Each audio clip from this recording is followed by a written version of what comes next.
love. Don't you give up on love. Don't you give up on love. Don't give up on love. Don't you give up on love.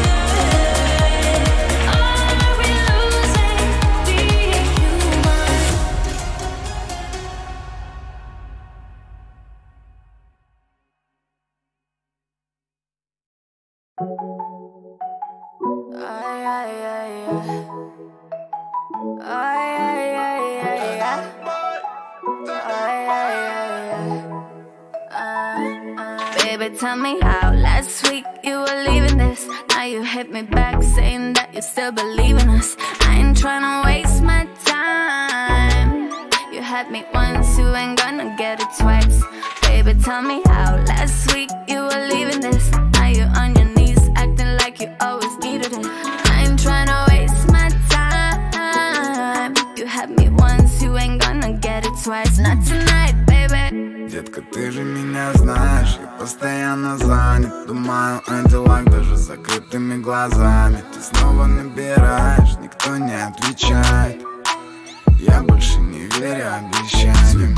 Светофоры, я еду к себе домой. В розовой i8, довольный и молодой.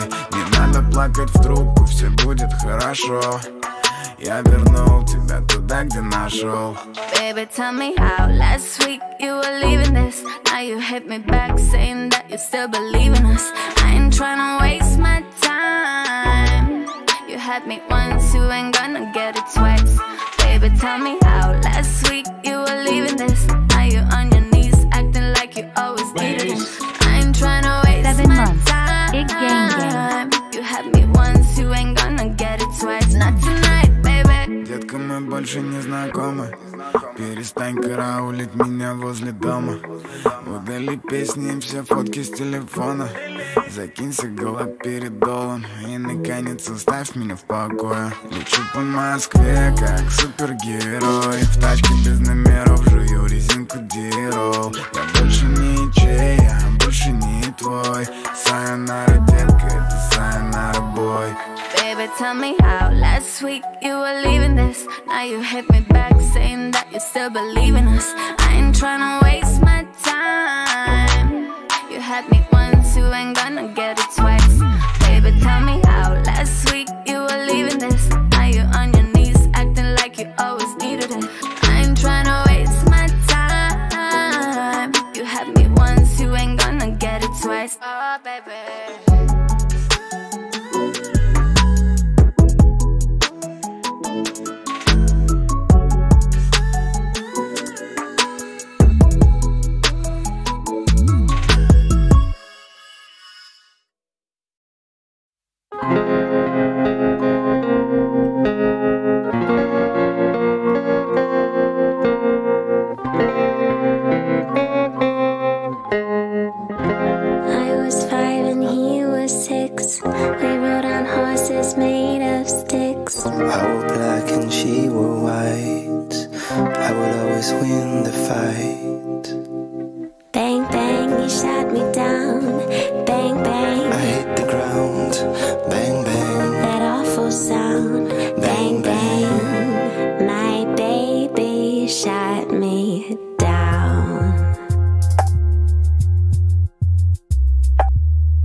Just for her, the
Thank you so much, Arms Bend Back.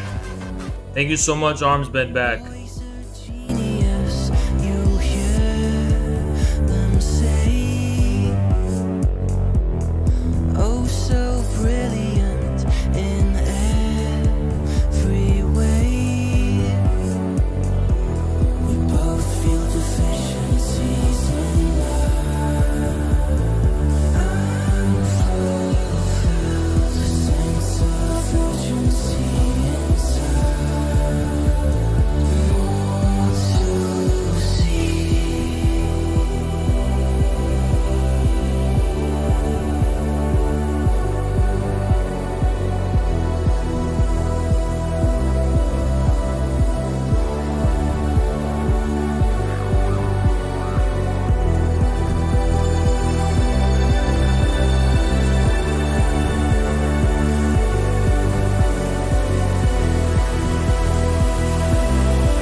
Adversity is no surprise. Egocentric deviance was your demise. Remember how you shiver at the thought to lose all inhibitions and control.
We got somebody on Twitter.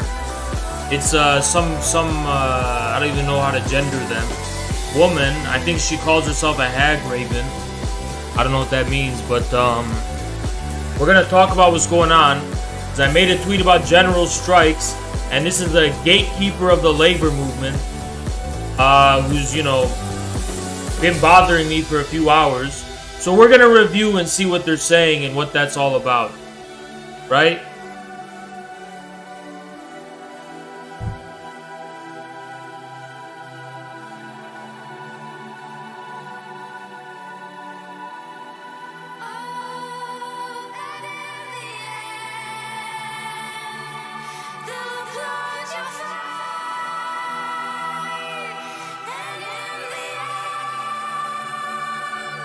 What you did was right,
Yeah, there's people on Twitter and they're all in a group chat together and they're all fucking they're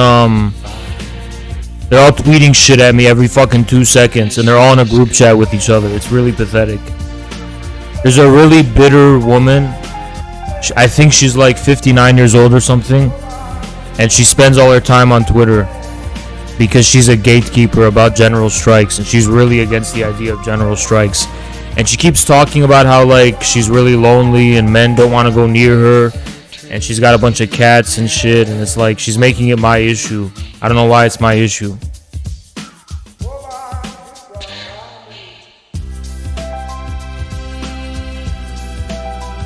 I think they said they're like they have an issue where they're not able to meet people or talk to people, and men don't want to go near them, something like that. There's nothing wrong with that, but it seems like they have that issue.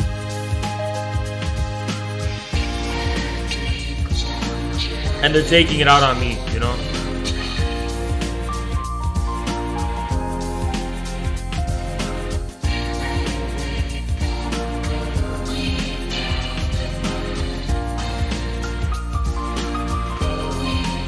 We're gonna review it, that's okay. We're actually gonna go through it and see what the whole incident was about.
What's going on with Nightbot? What's going on with fucking Nightbot, huh?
So this is what I said, and I'm gonna actually go into an in-depth explanation of this and explain it, because this is really important actually, and this is gonna be on record. This is gonna settle the whole fucking thing. I invited all these people to come on stream. Obviously, they're too fucking scared to, because all they can do is tweet bullshit and lie about what's actually being fucking argued from Twitter. Because Twitter is really easy to fucking make up and project arguments on other people and talk about what they're fucking saying and just leap and jump to all these fucking conclusions no one was even fucking talking about. So, here's what we're gonna fucking do. We're gonna settle this right here and right now. There's gonna be absolutely no fucking question that every single fucking person who's trying to come at me for this is literally fucking full of shit. Every single fucking argument they made about the matter, and then as pertains to the fucking matter, is a bunch of fucking bullshit. I'm gonna fucking tear apart and address each and every single one. So let's begin. Where do we begin? We began with this. Today, working class politics is a nationwide general strike.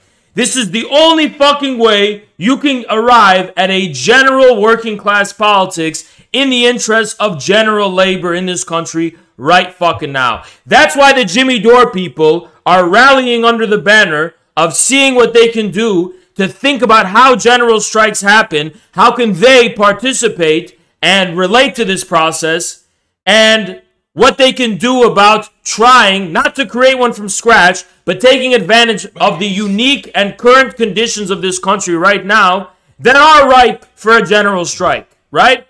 Meanwhile, you have, hold on, give me a moment. You have the fucking DSA scumbags, right? These piece of shit, fucking piece of shit, Hasan, DSA, fucking gatekeepers and fucking parasites, the fucking gatekeepers of so-called socialism, biggest fucking scum of the earth, go ahead and say, no, Jimmy Dore, don't you dare talk about a general strike, don't you dare trying to get this thing off the ground and get traction for this. No, Jimmy Dore, it's not gonna work, it's not possible.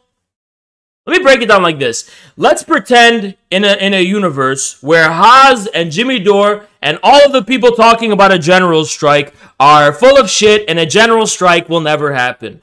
Why do the gatekeepers have to go out of their fucking way to gatekeep it then? Why can't they just sit back and watch us fail? Why do they have to fucking go out of their fucking way to try and sabotage us or project their negative energy on us? Why don't they get the fuck out of the room and go do their own fucking thing then, huh? Because they are actually threatened by the idea of a fucking general strike. Because a general strike literally makes all of the work they've been doing, organizing graduate student unions and Google and Netflix, complete fucking bullshit. It destroys their monopoly over the workplaces and their unique and exclusive relationship with employees and workspaces that they're trying to fucking establish.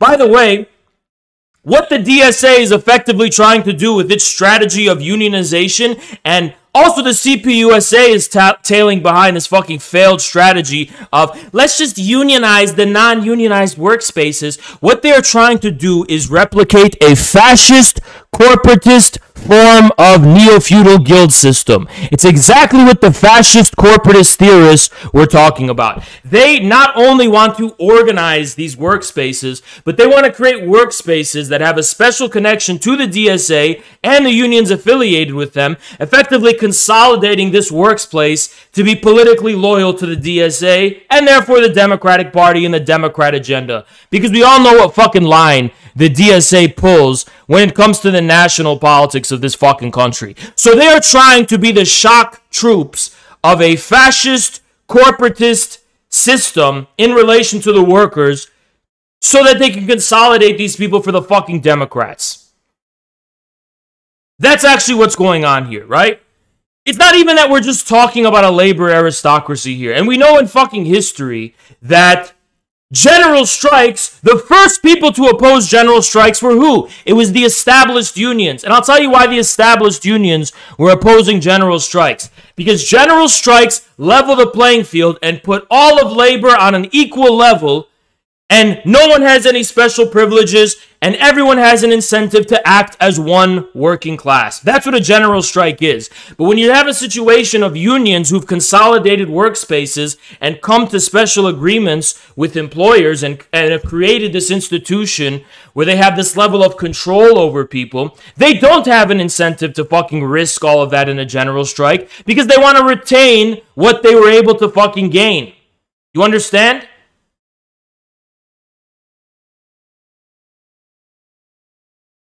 These people keep coming at me. Haas, how are you going to do a general strike? How are you going to do it, Haas? How are you going to do it, Haas? I just made a fucking tweet. Literally, they did a fucking summit for general strikes where they were talking to organizers and people who have experience on the ground, talking about the specific conditions in America right now that are ripe for a general strike. It has become a banner around which people are starting to rally around, right?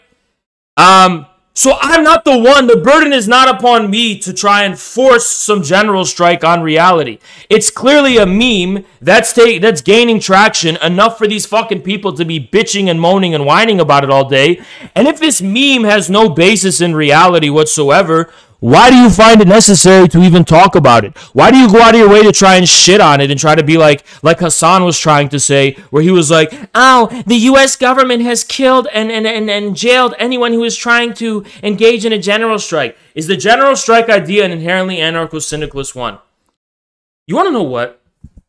No, because when I talk about a fucking general strike, I'm not referring to some historical meme. I'm referring to something very specific to the situation right now in 2021, where we are having a situation of unprecedented job precarity.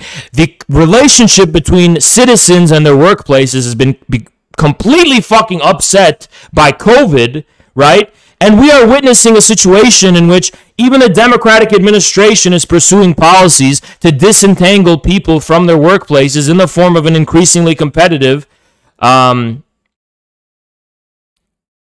the part of employers, labor market. It's not that workers are competing, employers are competing for workers, right? So you are seeing a situation where people are getting checks, right? And employers, you have labor shortages and things like that.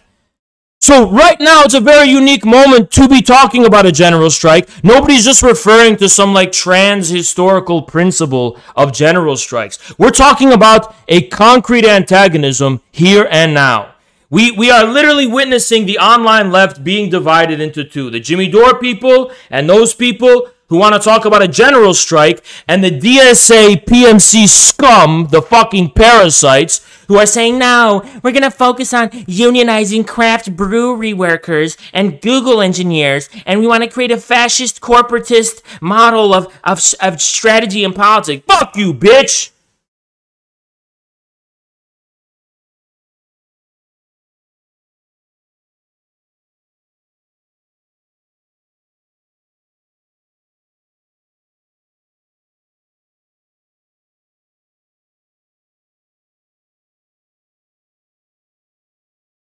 So I'm going to address a lot of these arguments one by one. One of the arguments I see that's pretty common is this idea that, oh, maybe a general strike can possibly happen, but first we have to build the labor movement on the ground first.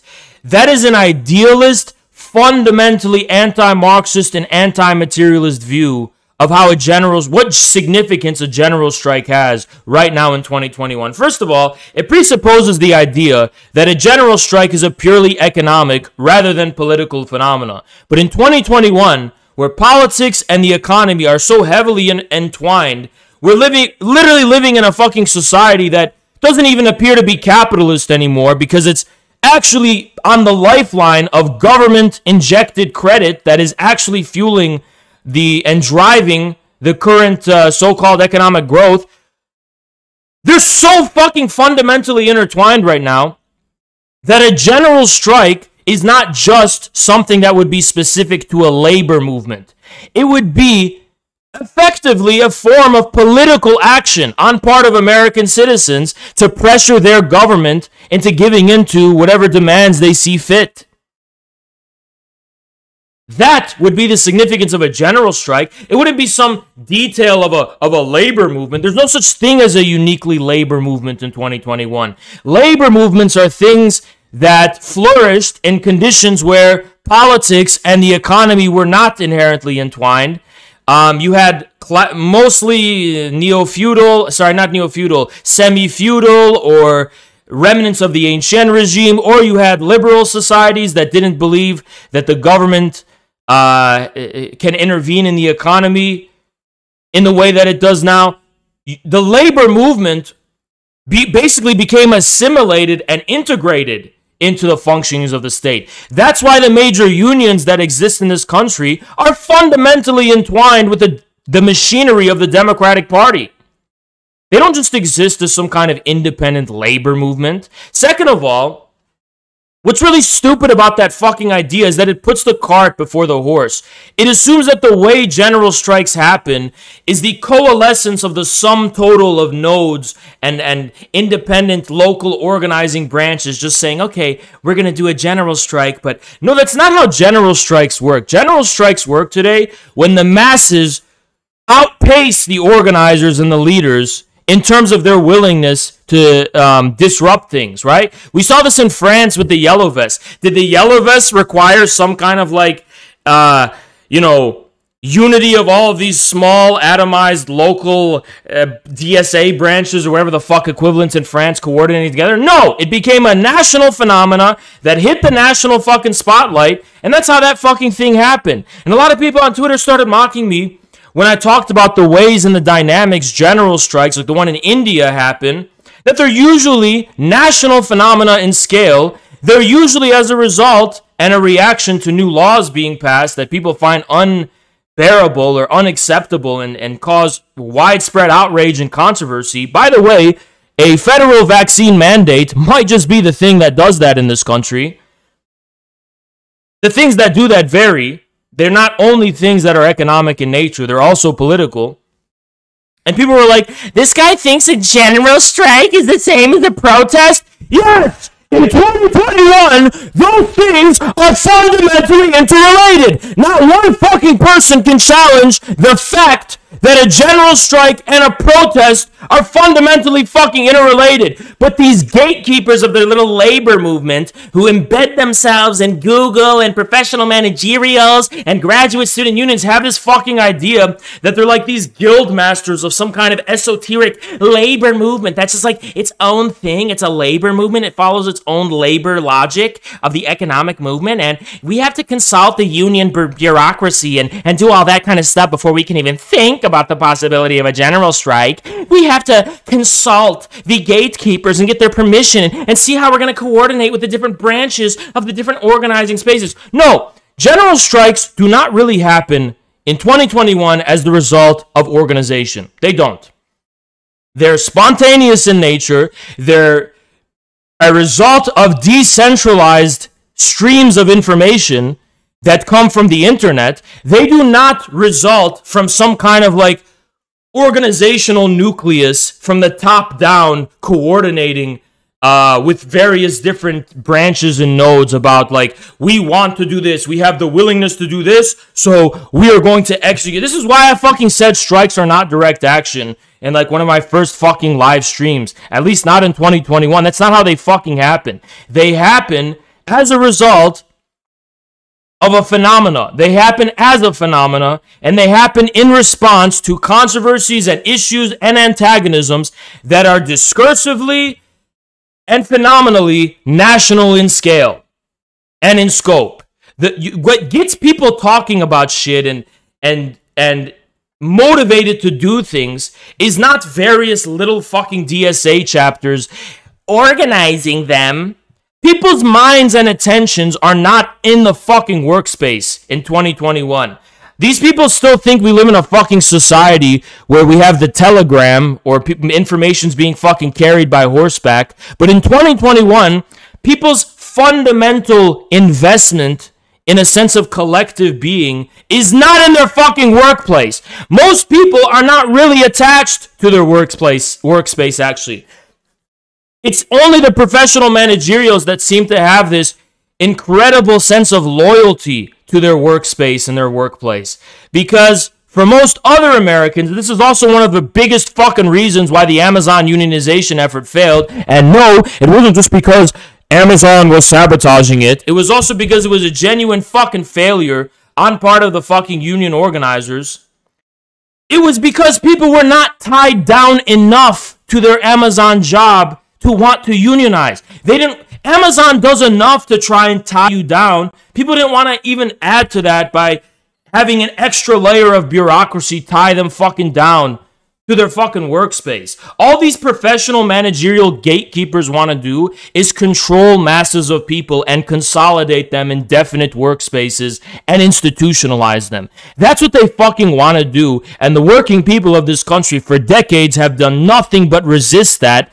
And meanwhile, these people bitch and whine and go, why doesn't the unionization work in America? Why is it so hard to organize the workers in America? Because you're a professional managerial parasite who doesn't represent the general interests of the fucking working class, but the special interests of bureaucratic institutions that want to consolidate masses and bodies of people. That's why. You are no fucking different than Amazon, Facebook, or these big tech platforms that just want to consolidate pools of fucking people for free, right? It literally is like a form of the primitive accumulation of data, actually, right? It's like now these big tech companies consolidate all these fucking people and they just want to be in your face and they want to control you. They want to know everything you do and they want you to be loyal to them and their brand and their platform. These people also were trying to create a primitive form of that for decades and decades, trying to capture the attention and loyalty and investment of bodies and masses of people into their fucking shit.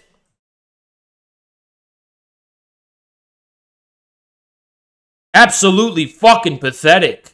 It's absolutely fucking pathetic.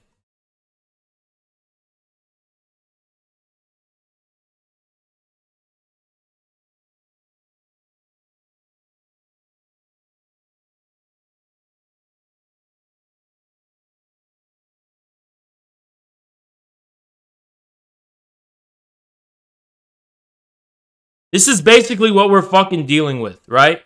They want to organize people, but ultimately preserve the current workplace, job, professional arrangements that exist. They don't dare to threaten those. And the reason is very simple. A general strike is something that people who do not have any loyalty to their current job are willing to fucking do, right? That's who's going to be the back of a general strike. But the people that have this sense of embedded identity, you know what this unionization effort by the DSA for these various workplaces really is? It really is basically trying to make people like, it's making people loyal to their job and their profession. It's almost a guild system where people just want to be like, well, yep, I'm a craft brewery worker. That's what I do. I'm proud of my work and I feel better about doing it because I'm unionized in this job. Yeah, but most Americans don't have jobs like that because they're loyal to the job. They have jobs because they have to fucking get by and put fucking food on the table and fucking pay bills, right?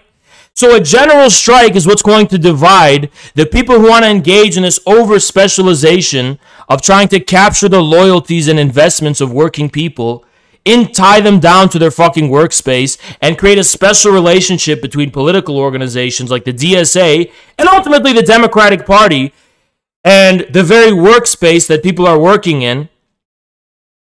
That's going to be opposed to the Jimmy Dore people who are thinking about something like a general strike. And again, no one's just talking about a fucking general strike out of nowhere. The very unique conditions that were created by COVID, which have completely upset the relationship between American citizens and their workplaces and their status of employment even, have as well as Biden's abysmally low approval rating, widespread resistance against vaccine mandates, among other factors, all of these things make a situation ripe for a general strike. And it's also interesting because shouldn't Socialist or communist? I don't like saying socialist anymore. Fuck the word socialist, by the way. I don't use that fucking word socialist anymore. That's a word for cucks. It's a cuck word for cuck bitches. I use the word communist. Shouldn't communists try to seize hegemony over this widespread dissatisfaction? Because if we don't do it, then Trump's coming back in 2024. He's already on his way to be doing it. So we may as well give it a shot and try to do it ourselves. Instead, shouldn't we be the ones trying to lead and give meaning and articulate people's dissatisfaction with the current status quo? Hyperinflation rising, this talk of shortages, of food shortages pending, the mandates that people are clearly unhappy about, the lack of loyalty people have to their workspaces, and the resistance of the American people to want to go back to work, working their dumb, pointless, shitty service sector jobs. I mean, this is a perfect storm to at least fucking think about and entertain the idea of how you could participate or initiate some kind of general strike. Now, I'm not saying you could do it from scratch. That's why I mocked that dumb fuck, and I was like, oh yeah, because they were like, keep hoping that a general strike is going to happen. And I mocked them, and I was like, oh yeah, because Marxism means that things either happen entirely on their own or that they're completely voluntary. And the fucking point I was trying to make was that that's undialectical. Things neither entirely happen on their own, where you just sit back and wait for them, nor do they happen entirely voluntarily because you want them to. Things happen when capable and skilled leaders correctly articulate the current material conditions, clarify them, and distill them to masses in such a way that they find relatable. Right? No one's saying a general strike is some panacea or a fucking saving grace. And by the way, nobody's even referring to like the syndicalist or old labor movement theories about a fucking general strike. Make no fucking mistake. A general strike is fundamentally political. It is just as political as the fucking stock market is in relation to the fucking approval rating of the president. It's just as political as how important it was to bail out the banks in 2008 by the fucking government is. Because our economy is fundamentally political right now. So a general strike, which is going to completely stop the economy and put the fucking economy on its fucking knees, is going to be the fucking thing that gives the American people the most amount of possible leverage they could ever possibly have in order to give voice, expression, and power to their fucking demands in relation to the fucking government. Okay? Now, there's a dumb fuck who responded in this thread, and they went, and we're going to keep, it's going to be in the other thread, so we're going to continue this along. We're going to keep going. So this is the dumb fuck, actually, that's been bothering me for hours. She's a very lonely, I think she said she's a cat lady, and she called herself a hag raven, something like that. Needless to say, she's a very bitter, lonely woman. She was talking, I think, about how, like, men don't want to go near her. She's very lonely in life, and she's really upset about that fact, and, you know, she wants some attention, and she wants a man to give her attention and talk to her and converse with her, something like that. So this person has been posting about me non-stop, right? All fucking day, completely obsessed with me, absolutely obsessed with me. That's okay, many women are obsessed with me. She would not be the first. But, yeah, this person just completely unable to fucking give it a rest. She goes, you call other people out of touch, then scoff about the idea of people just asking for the bare minimum. Buddy, and this is what she said, that I'm trying to fucking prove to you how fucking out of touch these people are. Nobody wants to strike. They want to eat and have a roof over their heads. This, ladies and gentlemen, is the DSA. She just said, and I quote, right? She just said, and I quote, nobody wants to strike. They want to eat and have a roof over their head. Of course, the professional managerials don't want a general strike. because it's too risky. But in terms of a general strike, yes, that is what fucking Americans want right now. They're already fucking engaging in an informal resistance to trying to go to fucking work. You don't think Americans right now, with plummeting approval ratings for Biden, with hyperinflation happening, with rise in prices of fuel and basic goods, and now they're talking about food shortages coming, and widespread dissatisfaction with vaccine mandates, you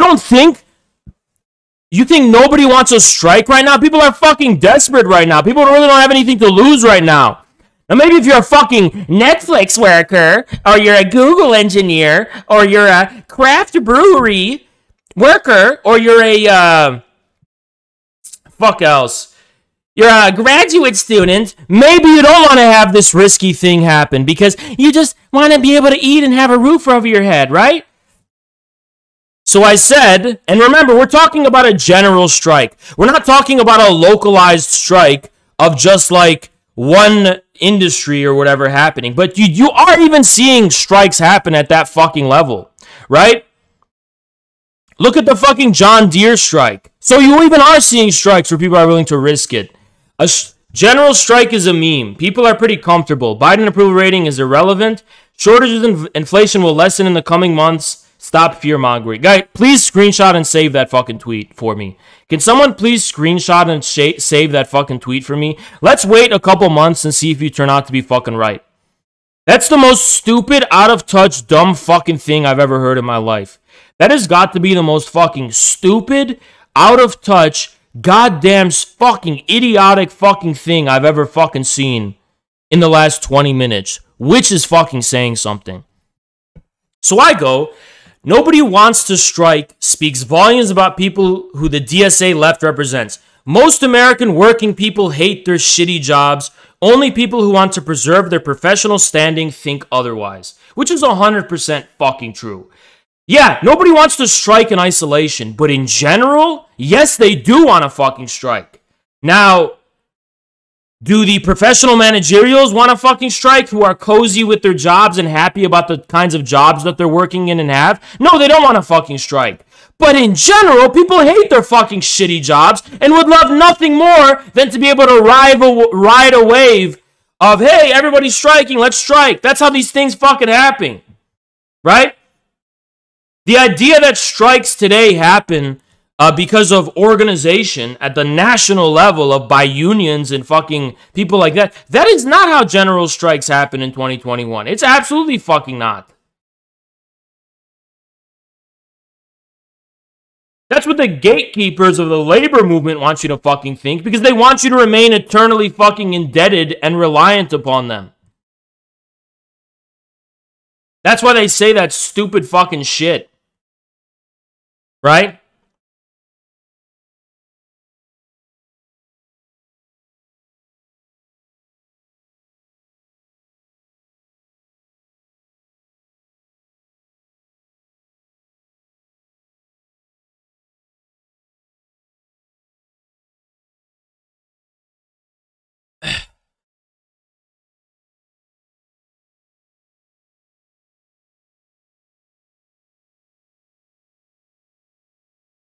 How do general strikes happen then?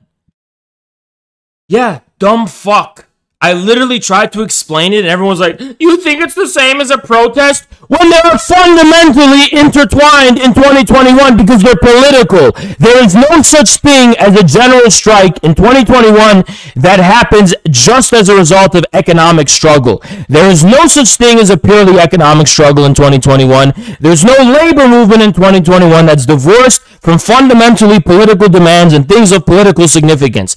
That is what I'm trying to fucking instill in your stupid fucking head. Your stupid fucking head, which doesn't allow you to fucking understand that you cannot separate the economic from the political like you could 100 years ago. 100 years ago, there was a labor movement of people fighting for labor who didn't really have to care all that much about fucking politics. Because the economy and politics have become fundamentally inseparable, you cannot approach it with that same fucking way anymore.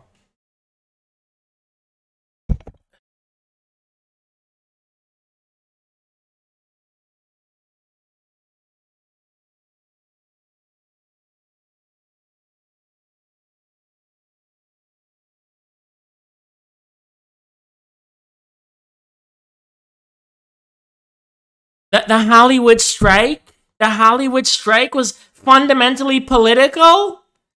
Shut the fuck up!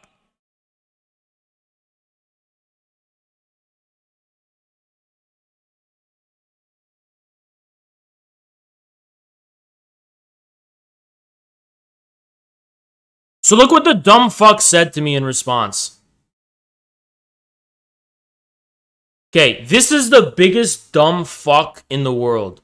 And the fact that, yeah, this is the biggest dumbass I've ever fucking seen on Twitter all day, which is saying something. Look what fucking happened here. Look what happened here. I go, did you know that strikes need strike funds? How do you build strike funds without unionized workplaces, genius? And I said, type general strike in Google. And I got a bunch of responses being like, what do you mean? How vaginas, huh? What about vaginas and pee and poop? And vagina pee. That's all they said. You want to know why I said type general strike in Google once, and I thought that would be enough for this stupid fuck to be able to just understand how fucking stupid they sound? Hey, I don't know who you are. I don't know who you are. Posting whatever the fuck your name is. But you know that a general strike literally halts the entire economy? Which means people are not buying and exchanging goods as they normally used to be anymore during a period of a national general strike. You don't go to the grocery store to buy your food because the fucking grocery workers are on strike too. So everything comes to a halt. And you should study in history how people get by in those circumstances and how they survive in those circumstances. But you're not ordering Uber Eats and DoorDash during a general strike. You're not doing things as normal during it is something that fundamentally arrests and stops the economy and immediately creates a circumstance of political crisis that must be immediately addressed by the government. That's why they don't get prolonged.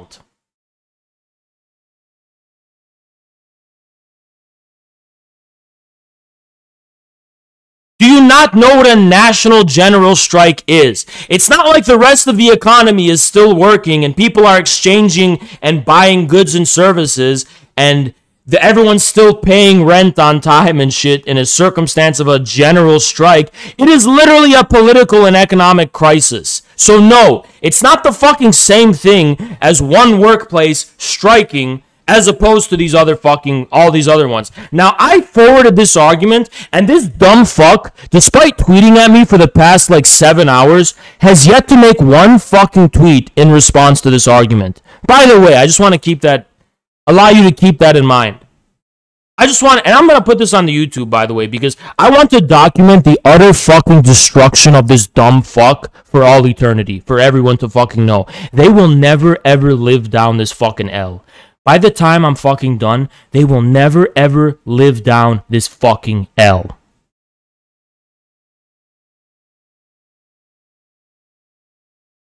Absolutely never ever ever fucking live it down. I want to make it eternal forever. For wasting my fucking time.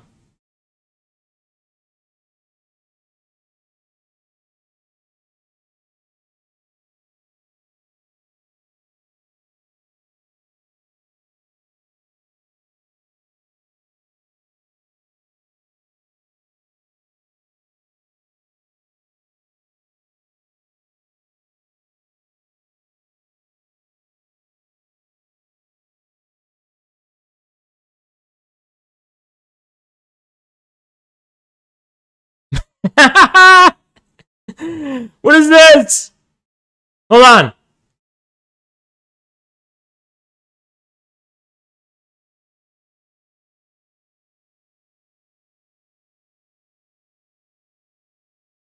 Look at this. It's so fucking simple. It's so fucking simple. This is literally Lenin from part 3 of What Is to Be Done.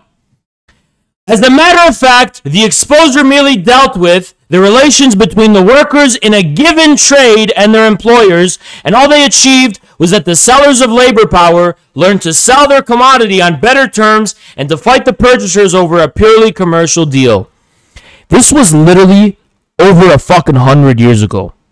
Imagine how much things have changed now and how much more socialized labor has become and more intertwined it has become with politics. Imagine how much this has fucking changed now. Right? It's so fucking unbelievable, right? Social democracy represents the working class not in its relation to a given group of employers alone, but in its relation to all classes of modern society and to the state as an organized political force. Hence, it follows that not only must the social democrats not confine themselves exclusively to the economic struggle, but they must not allow the organization of economic exposures to become the predominant part of their activities. We must take up actively the political education and the development of political consciousness. Now, these people are still operating under the assumption that today a general strike is purely an economic struggle. But like I said, it's an inherently political form of action. It is a way of fucking choking the political state at its fucking material base. It's something that creates not only an economic, but a fundamentally political crisis. That is the nature of the national general strike in 2021. And the people who are advocating for a general strike, or at least entertaining the possibility and idea of one in the current conditions, do not disentangle the idea of the general strike from the formation of the third party, which is their current aim. So it's fundamentally political, not purely economic.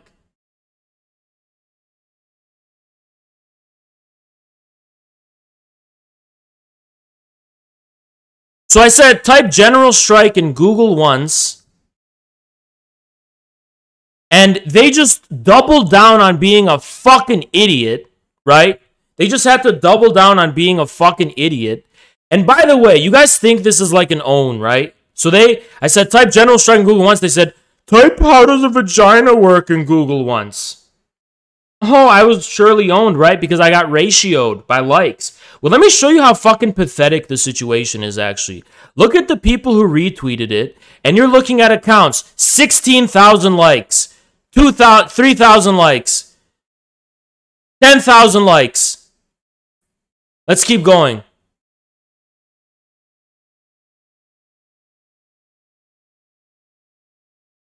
All these people have thousands of likes who are so people with literally over 10,000 followers are retweeting this, and this is what they are able to do. Wow, you ratioed me. You ratioed me. Some of the biggest fucking accounts on left Twitter are all fucking piling on. Wow, what a ratio. What a ratio. And by the way, guys, this is literally all they have on Twitter. This is the only thing people on Twitter can say.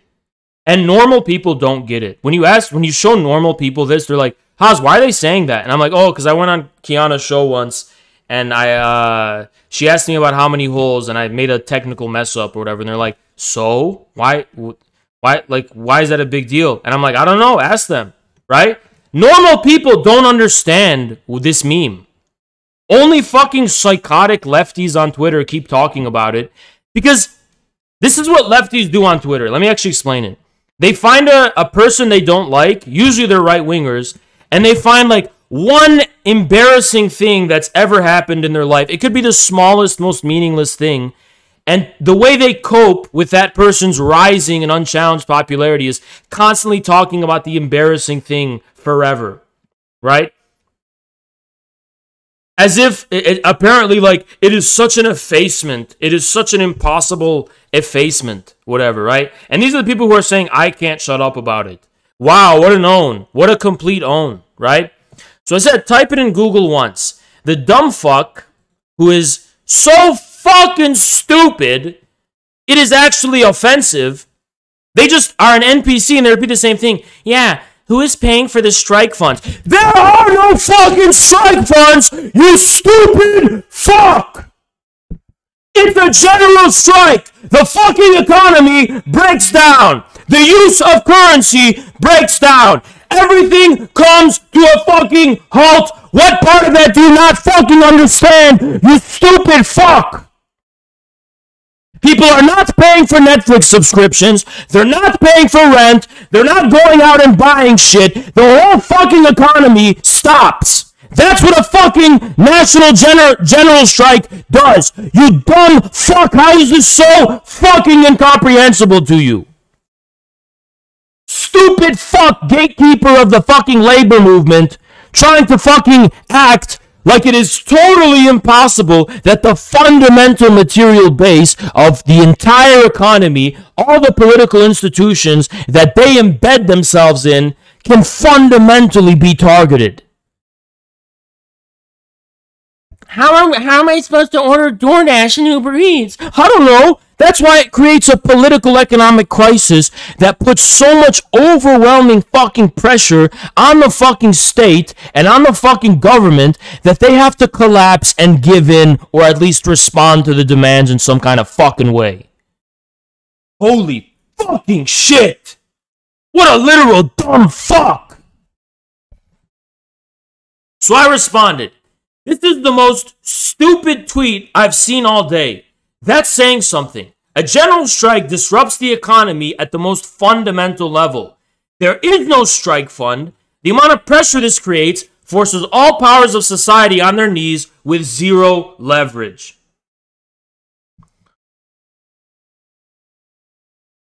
Strike funds are necessary for local strikes because the rest of the economy is still in operation. When the entire economy is brought to its knees, the goal of general strikes are resolved before the question of sustenance has to rear its head. And even if it does, the more likely outcome is seizures of economic goods and means of production at the direct level. So this is if it doesn't immediately have a political effect or some kind of resolution. Then you're going to look at a situation of widespread civil unrest and people just taking over the local production. I don't know if the goods are being locally produced, the storage of goods, and the things like, electricity, things like that. People would just probably take that over at the direct level and make mutual aid networks or whatever, right? But this person's trying to say, no, you have to do all that first, and then you do the general strike. That's what pussies do. That's what literal pussies do. Pussies are the guys that go to the gym and have to prepare and do all this shit before they can just fucking lift a weight.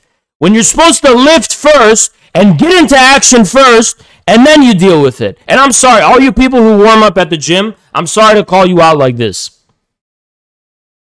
But first you go in, then everything's a fucking consequence. You don't fucking prepare all the organization. That's what people who are never actually going to do anything fucking do. That's the dude at the club who, before they could just go talk to a fucking bitch or whatever, he's got to go, I need to prepare.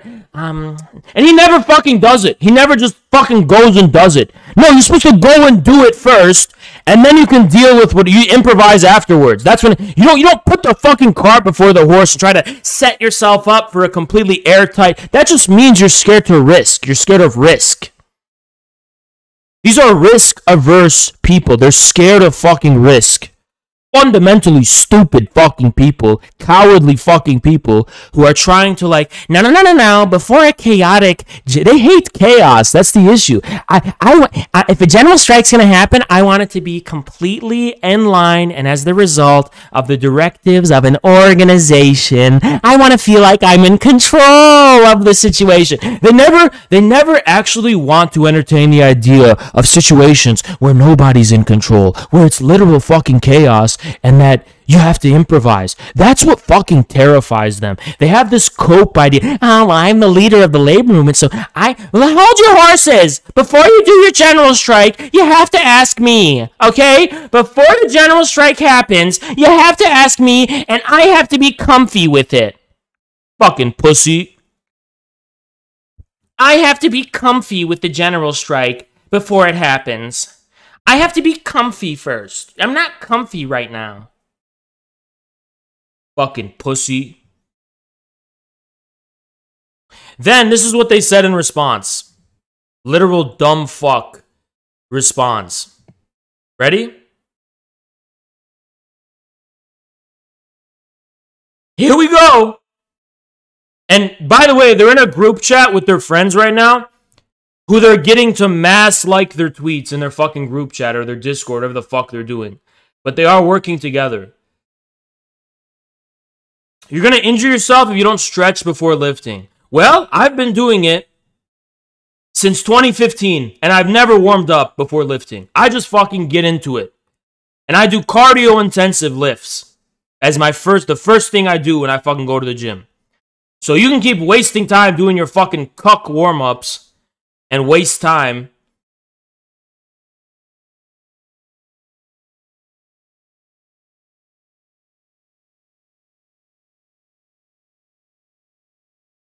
Yeah, so what happens when capital waits 1 month? Here we go with the leftcom dumb fuck, dipshit, stupid fuck, endnotes people who try to personify and attribute agency to capital. What happens when capital waits 1 month? You can't skip straight to a strike without a fund, plus people to provide provisions, food, and childcare. What? Even childcare? What the fuck are you talking about? Again, risk-averse, chaos-fearing cuck is trying to say that before we do anything risky, we have to absolutely get... No, it is a fucking risk, and you are going to have to improvise and deal with that fucking shit. That's why to get Americans angry enough to do something like a fucking general strike, they're going to do it out of fucking passion. They're not going to do it because there's all these guarantees that it's all going to turn out in a good way. You don't even know how anything fucking... What a stupid fuck. You can't skip straight to a strike without a fund, plus people to provide provisions. Okay, during the Indian national strike in November, how did they strike? Did they ask you? I'm pretty sure they just striked, actually, because they were so fucking angry about the new law that passed that they just fucking went on strike and dealt with the issue afterwards. You know there's national general strikes that have happened recently, right? One happened in India in November. You don't fucking set up your socialist society first and then go on strike, you stupid gatekeeping DSA kulak fuck! The DSA wants to create a fucking guild system utopia before they fucking have the balls to do anything fucking risky like a fucking general strike. These glowy motherfuckers. And even if you fucking believe this, why waste your fucking time tweeting it? Why don't you just watch us crash and burn? Because they fucking hate the idea of us succeeding. If we're right and they're wrong, shouldn't they be happy? No, they wouldn't be happy. It would fucking terrify them. DSA cuck!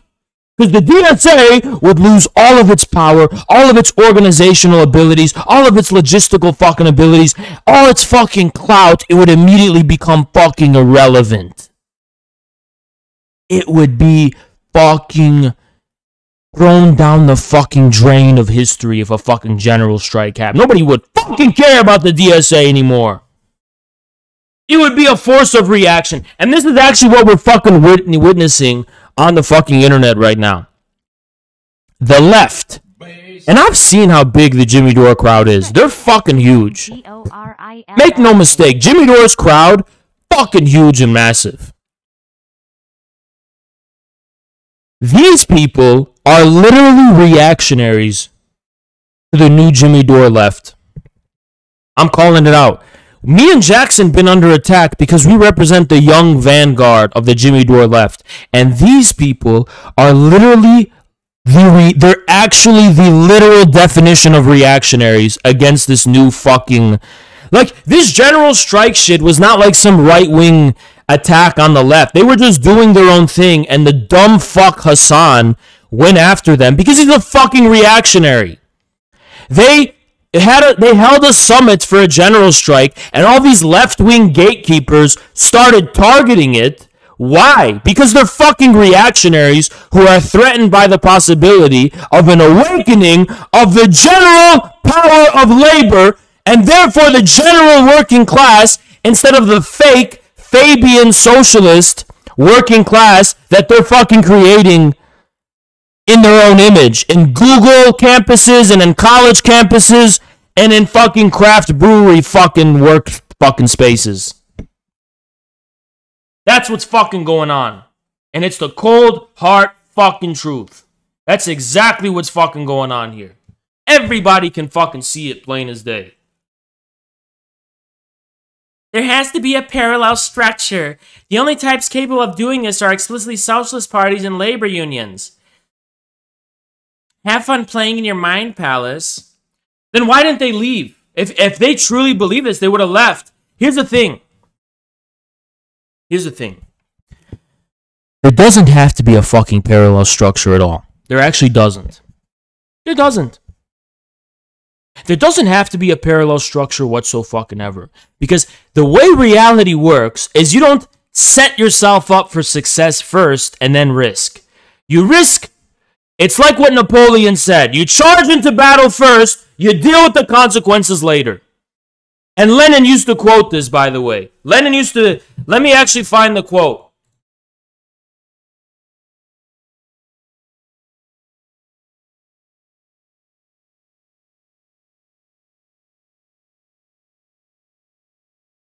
It's like, on s'engage. I don't know how to pronounce French. Et puis, envoie. Something like that, right? You jump into the fray first, you figure out what to do next. You jump into the thick of it first, you figure out what to do next. Lenin always used to quote this. Always used to quote this.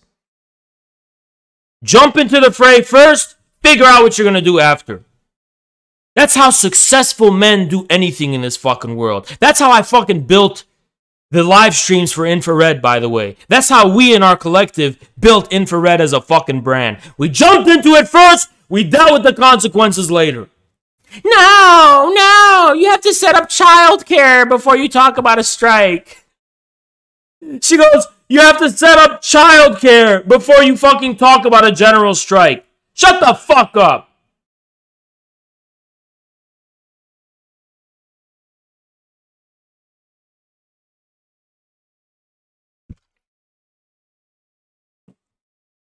Americans are angry enough, desperate enough, outraged enough, sick and tired enough for this to be entertained. And all that was happening at the General Strike Summit was that. They were talking to labor organizers too, so it wasn't just them, but they were discussing the current situation and where a general strike, how it might possibly happen. Could it happen? Things like that. That's the only fucking crime here. And yet they were relentlessly fucking attacked. Not because they were saying a general strike is going to happen right now, or that it's an easy thing to voluntarily pull off from scratch, but because the DSA gatekeeping bitches hate the idea of one happening.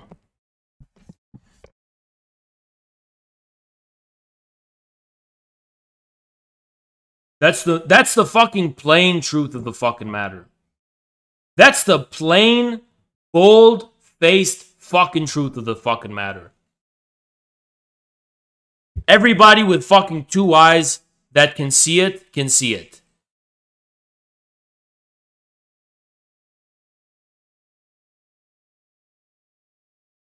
Everybody can see it. That's the plain-faced fucking truth of the matter.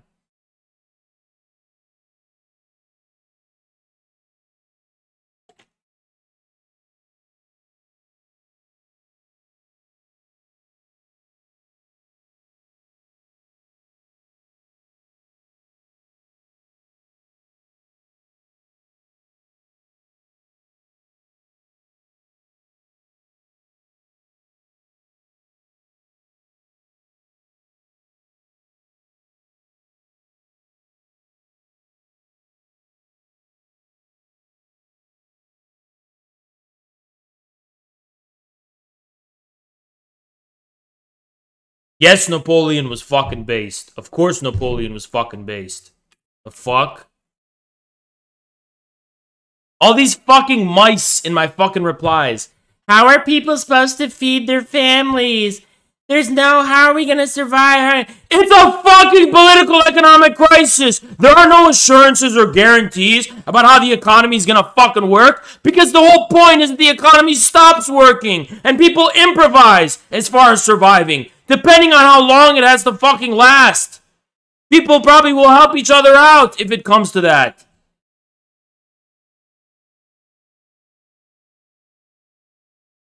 The only shitty thing Napoleon was involved in, well, there's a few things, but the biggest thing was the Haitian Revolution. Other than that, he was based. So, this is what the dumb fuck says after I say this. You're literally describing a revolution, not a general strike. You have a child's brain. There have been general strikes without revolution. Okay, dumb fuck. But the whole fucking point was that what you were talking about was in the circumstance where the question of sustenance has to rear its head. Not every general strike, but when it gets prolonged enough to a point where the question of how people are gonna fucking feed themselves becomes an issue. And yes, in that case, it can become a fucking revolution of some kind, or at least can culminate in people taking action to feed themselves in unconventional ways. That you haven't even proved that that's necessarily a political revolution. It's not necessarily a political fucking revolution that people are going to find ways to get by in ways that might not be allowed by the state. That's not the same as a fucking revolution. And I said if the goal of the general strike is not resolved and the powers that be attempt to wait it out, then yes, it will lead to the fucking revolution. Which is why the goal is usually fulfilled before that happens. How long did the fucking strike in India last before the fucking government caved in and started to talk with the fucking representatives? And if anything, from what I know about that Indian general strike in November, it was literally the leaders of the labor movement who sold the people out. Which is interesting to think about. The very fact that they had enough power to be the representatives for negotiations was why the demands weren't able to be fulfilled. If my fucking knowledge serves me well, I could be wrong about that.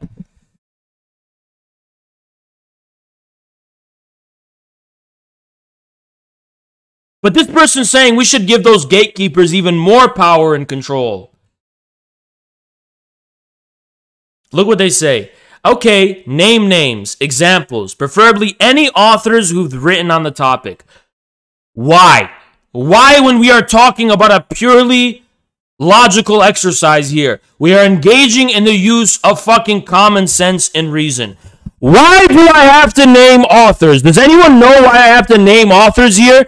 You didn't fucking name any authors when you said this shit. You didn't fucking name any authors when you said this fucking shit. So what exactly are you fucking asking? Oh, I know what you're asking, you stupid, brainless, dumb fuck. You're basically asking me to quote someone of authority who's going to give you an assurance and a guarantee that a general strike is going to work. That's what you want. You want an authority to make you feel comfy about it.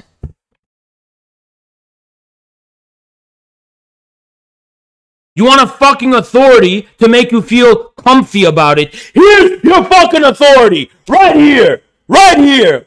That's your fucking authority. Fuck your fucking author. Fuck your fucking author.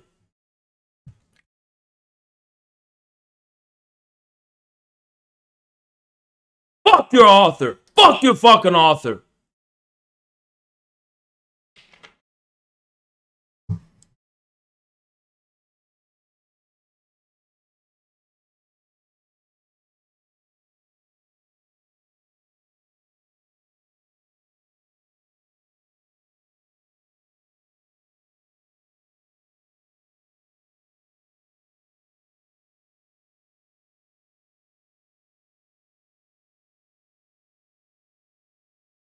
Look at this racist. Look at this absolute fucking racist. When was the last time there was a general strike in an important country? Apparently India isn't a fucking important country. Apparently India isn't an important country, despite being the second most populous fucking country on earth. Apparently the only important countries are the white ones, according to this fucking person. This is literally a white racist. They're literally saying the only fucking important countries are the white ones. In what way is India not a fucking important country, you dumb fuck? It's the second most populous fucking country on earth.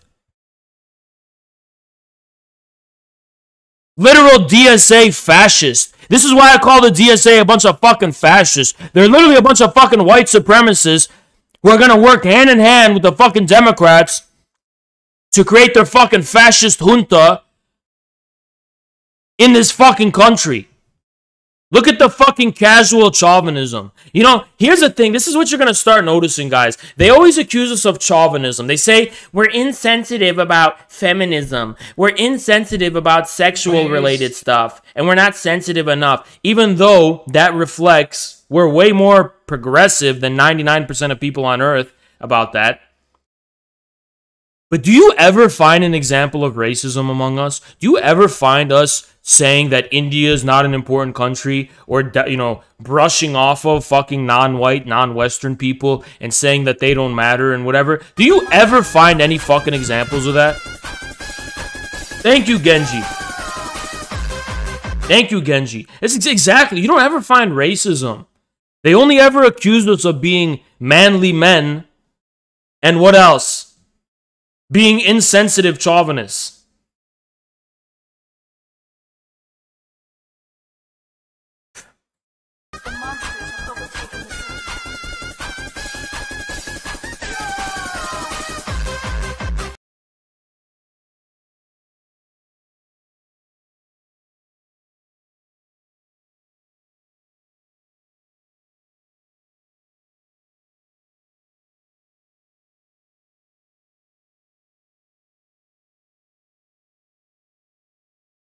And then this person's just an illogical fucking idiot. Can't even fucking use their brain. Rub two fucking brain cells together if they fucking life depended on it. Here's what they fucking say. Here's what they say. Okay, name names, examples, preferably any authors who've written on the topic. Here's an obvious counterexample. Winnipeg general strike directly led to the creation of social democratic movements, no revolution.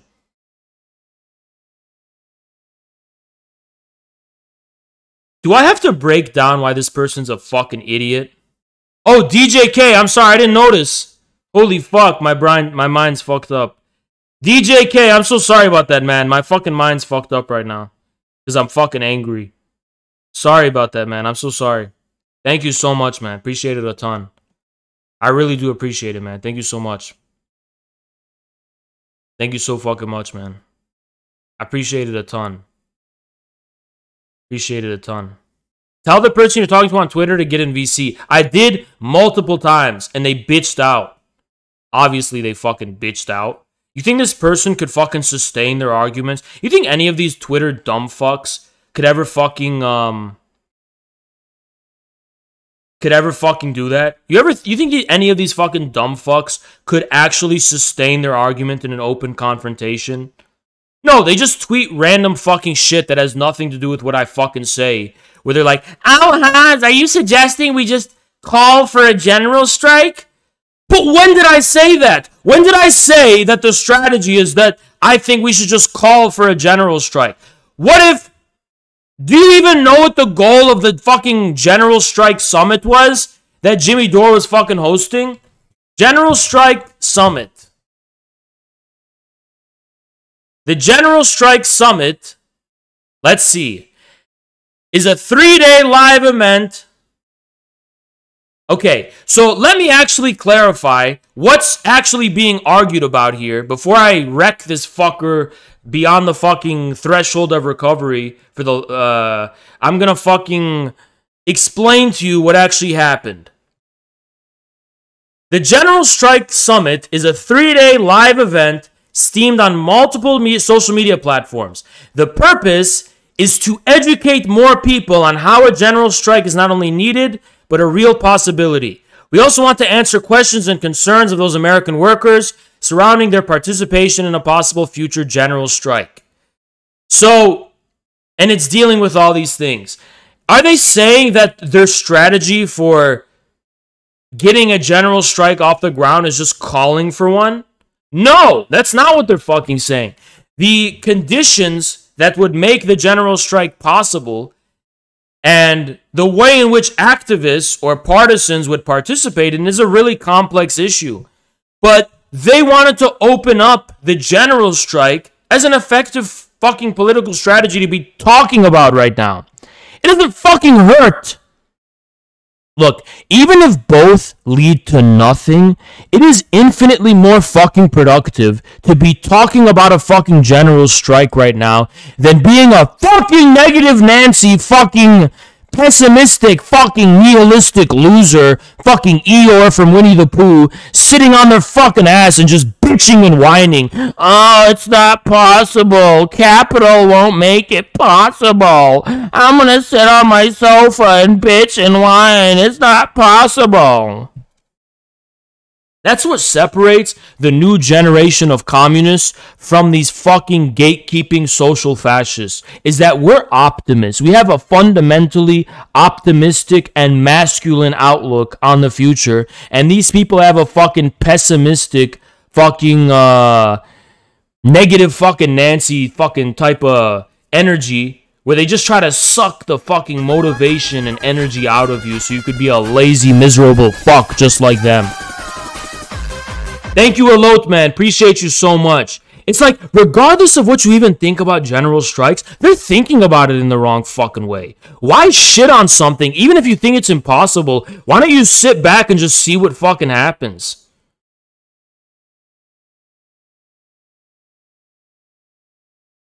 The fuck?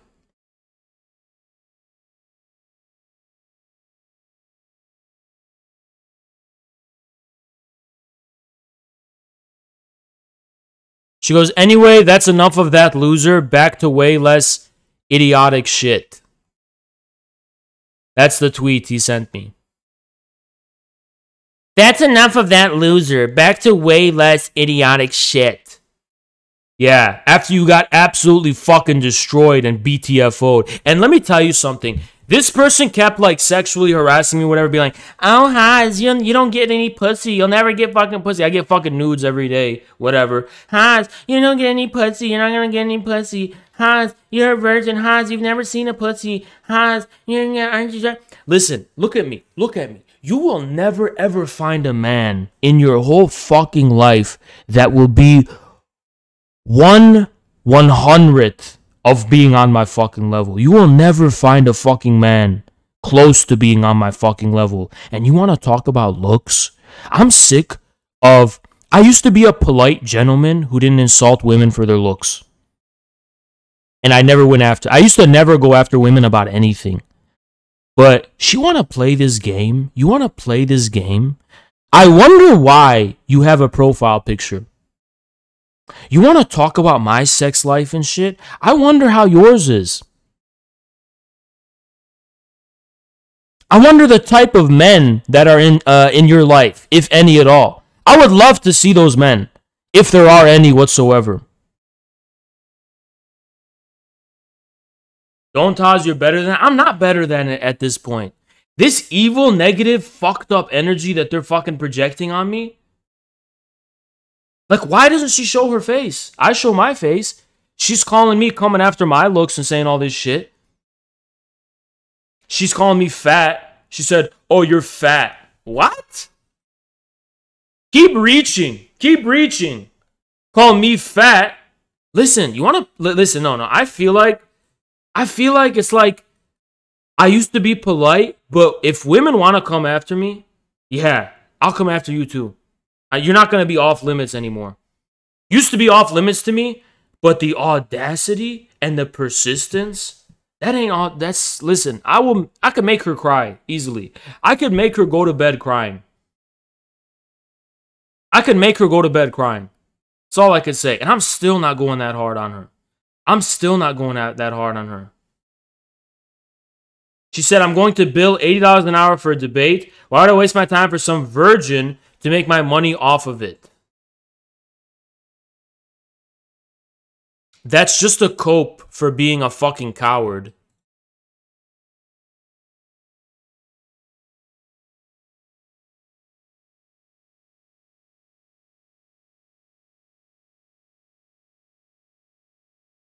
But here's the thing. And I'm not implying nothing, but I'm sure you're used to asking men to pay you and them refusing your offer because it's not worth it.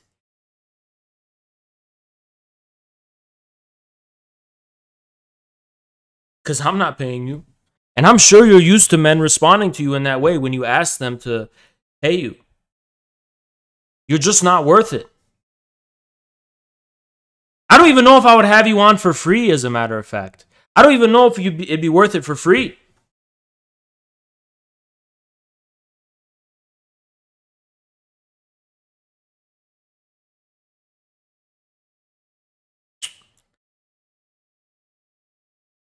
And I'm not lying about that. I'm not lying about that.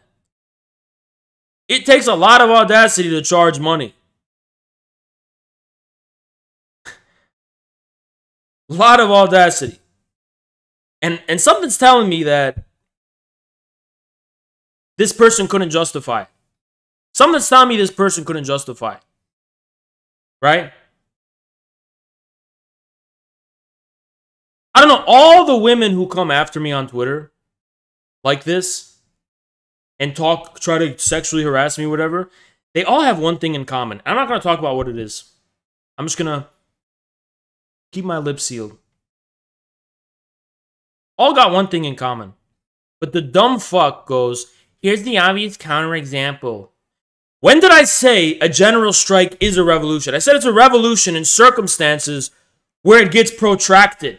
Maybe even. It's not even necessarily a revolution. So you're not even making a fucking point. I said, when did I say it'll never lead to revolutions? I said if they do, they are prolonged without any demands being met or addressed. And they didn't respond, obviously.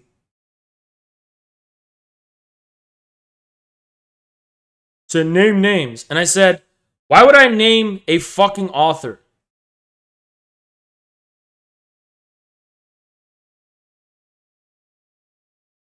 How about use your head or study history? Why would I name an author that has nothing to fucking do with what we're talking about? We're using common sense right now. Why do you need an authority to confirm what's fucking common sense?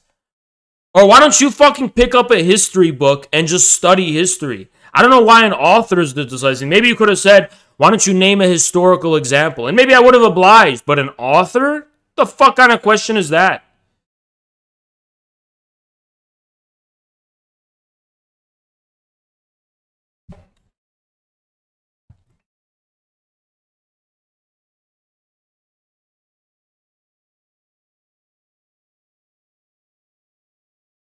Now this is where it goes. Look at this. You do not know how to read a book, in addition to not knowing what a pussy looks like. He said, how about you debate me on VC instead of tweeting, keyboard warrior? Use your voice and let's see the books you read. He said, why would I do that? You're like you're somebody. I'm going on streams with people who have actual clout. And they said, no pussy, no clout, the infrared Haas story.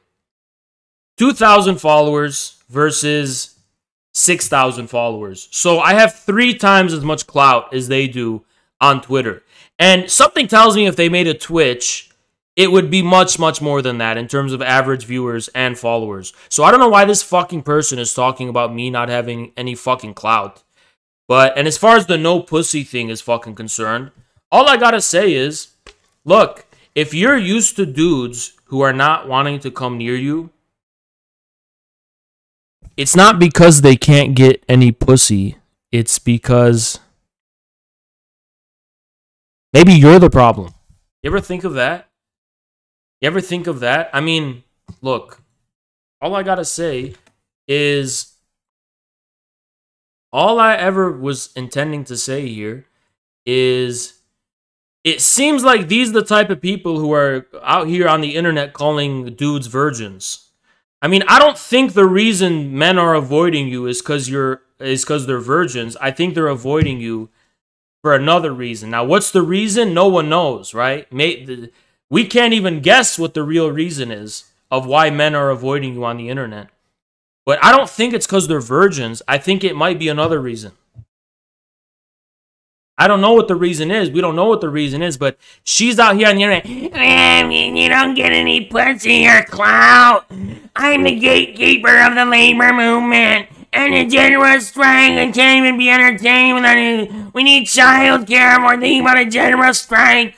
You don't get any pussy. And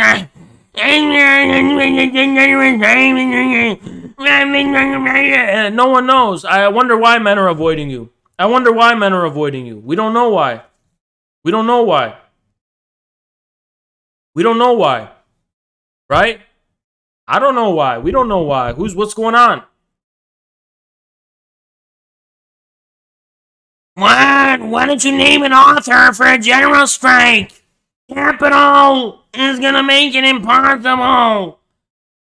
Capital makes a general strike and we may as well not even try. It's gonna fail. I remember the dumb fucks used to come in my chat when I first started live streaming. What's the point? It's just gonna fail anyway. Okay, you dumb Eeyore bitch. So what if I fail? I'll fail better. I'll keep failing and keep improving in how I fail until I succeed. That's how you learn from anything in this fucking world. Imagine if you're a kid and you're like, hey, can I learn how to ride a bike? And your mom is like, no. If you try it, you're gonna fall. Well, maybe you will fall, but that's part of learning. You'll never learn anything if you have that fucking mentality. You'll never get anywhere if you have this fucking loser mentality. And these people have fucking a fundamentally loser-based mentality. They're a bunch of fucking losers. They're literally losers in life. They lost in doing the basic thing of unionizing Amazon. They lost in doing the basic thing of actually invigorating the labor movement or strengthening and defending the labor movement in the past few decades. They've lost getting anywhere politically. We have fucking Joe Biden as president. The so-called progressive wing of the Democratic Party has never been as weak as it is now. What have these people ever succeeded in their whole fucking life? At least I succeeded in building a fucking very successful media platform. I can put that on my fucking name. What has this person ever done that was actually successful in their whole fucking life?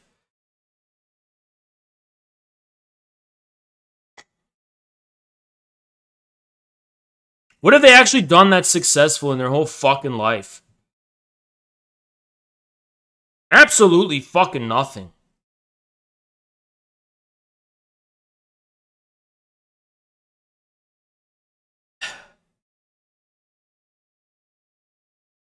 There's a bunch of other shit, too, that doesn't even need to be addressed.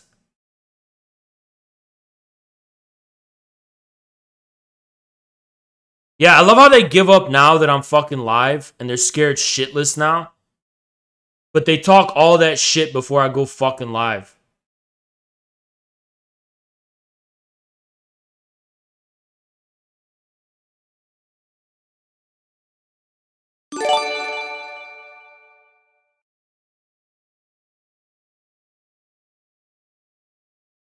Fucking PMC dumb fuck. Look, all these DSA people who came. Then organize a strike, bro. If you're not a silly DSA dude. You know what this is? This comes from the medieval corrupted version. I'm not saying in general it's corrupt, but a very corrupted medieval version of the Catholic Church's notion of good works. So the Catholic Church's notion of good works is basically like you do bounties. You go and you do good deeds, and that's good works, right? And that's how you have your praxis, and you have the real world expression of your religious faith and morality. Good works, right? And this is what the DSA does. Go do some praxis. Go organize. What they're basically saying is, go subject yourself to some suffering and pain, and get a trophy out of it and wear that around so you can brag about it. That's what you got to do. That's what fucking matters, right? Don't organize a strike, bro. Why? Other people are doing that, and I'm defending them against dumb fucks like you who are attacking them. And by the way, a general strike is not something you really organize. That's the thing. That's the thing these stupid fucking people don't understand about media or information theory. It's this. You don't really organize a general strike. You have the correct messaging, you have the correct signaling, but it's not really something you can organize. You can't organize a nationwide general strike. You can't organize something to gain traction at the fucking national level. How the fuck can any one person organize for that? The only real thing you can fucking do is give expression to the idea of it. put the idea of it in people's heads. That's what you can do. You can put the idea of it in people's heads. You can't really organize something like that. It's more like starting a fire. It's not a matter of fucking something you can get under control. You just prepare their masses for when they decide to strike. It'll be a spontaneous. I don't even think you could do that. You could maybe prepare.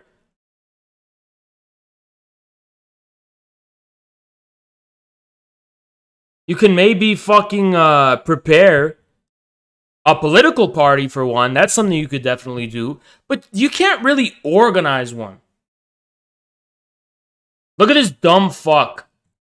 Haas has the winner mentality of magical thinking. Why don't you get in VC instead of making snarky, snide comments? Because I know what you're doing. You're sitting at your fucking computer, and you're like, oh no, don't attack me. I didn't mean it like that. I just wanted to test drive saying a stupid fucking snide comment without standing by it. You don't even believe what you fucking say anymore. You can't even fucking defend anything you say. You are literally calling advanced media theory for the 21st century magical thinking. Hey, dipshit, you are sitting at your computer. Yeah, but guess what you're fucking doing? You're sitting at your fucking computer on your fucking ass, typing in my chat. You're not making any fucking money from it. You're not doing anything fucking productive by doing it. You're doing it for free, sitting in my fucking chat, hoping that your little protest, your little snide comment is going to be able to expose how stupid Haas is. But guess what? You just got exposed for being a dumb fuck.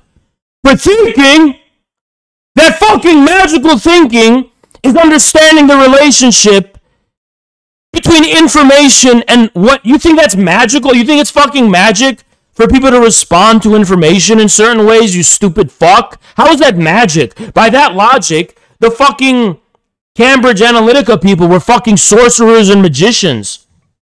You dumb fuck, you fucking pussy. You've always been a fucking pussy your whole life. That's the thing. You will always be a fucking pussy. You come in my chat all you fucking want. You say, oh, Hans, you're just noise. You're just noise. Then why don't you fucking cam up and fucking just make sounds in your fucking mic and see if you'll get to fucking 1,700 fucking subs. You'll be able to quit your job if you do that. If what I'm saying is just noise, then you should be able to replicate my fucking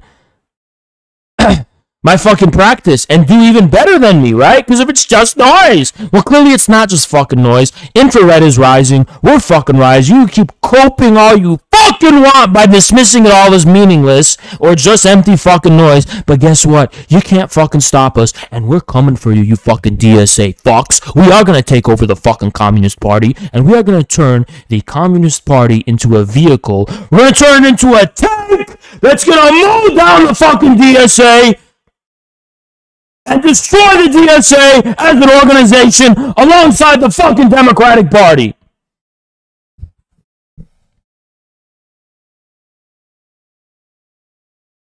Now, I want everyone in chat to type right now, fuck the DSA. Let's go. I want to see a swarm. I want to see an army of fuck the DSA. Fuck the DSA. Not fast enough.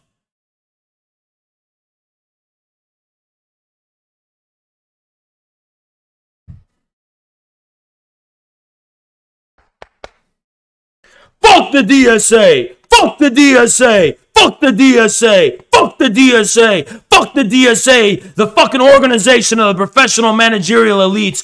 Fuck the fucking DSA! Fuck the fucking DSA! Fuck the fucking DSA! Fuck the fucking DSA!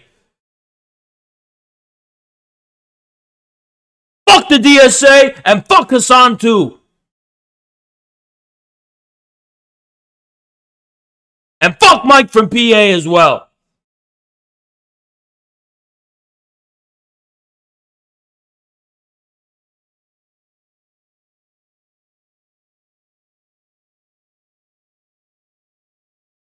Then organize a strike. If you can't critique the DSA without being Atlas, who shoulders literally everything on their own shoulders as an individual, then do it all yourself. You stupid fuck.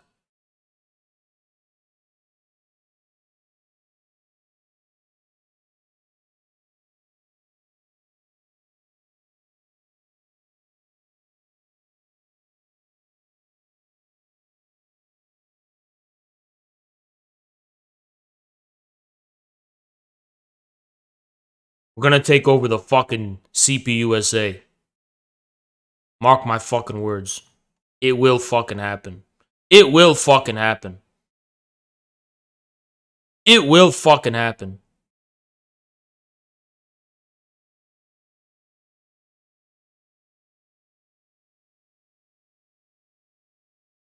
Fucking stupid DSA. Fuck!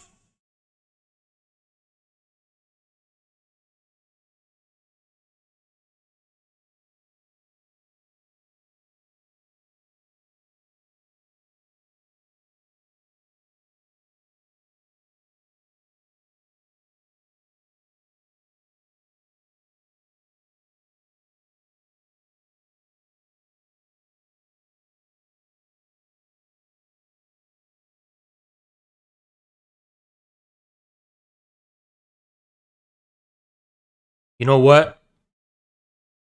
Stupid fuck.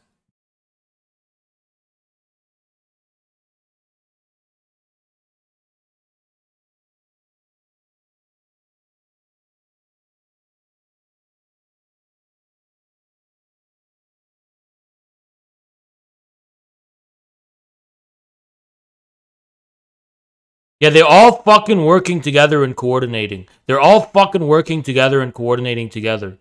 In their fucking little fucking group chat, in their fucking little Discord.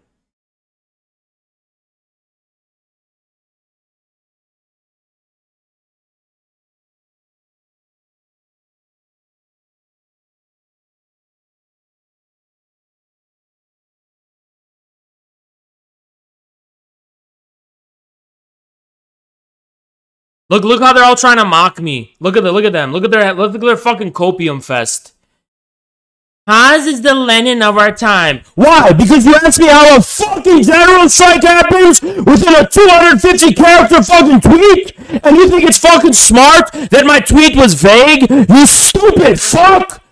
Your fucking question wasn't begging an honest fucking response. You're basically just trying to say that if you can't condense how a general strike happens in a 250 character fucking tweet, that means it's impossible or ridiculous. Oh look, Haas is the Lenin of our time. He gave a really simplistic response to a simplistic question within a 250 character tweet, and all the smug, intelligent people are retweeting this. And look who's retweeting it, guys.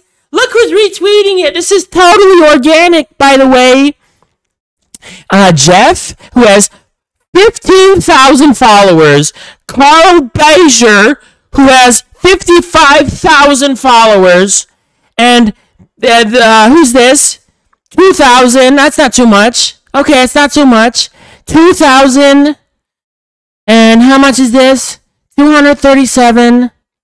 Okay, thank God for Carl Beecher and this person, because this is 55,000 followers. Guys, I am totally getting dunked on Twitter every single day. The biggest accounts on the left are all circle jerking, retweeting shit, talking shit about me, and that proves how unpopular I am.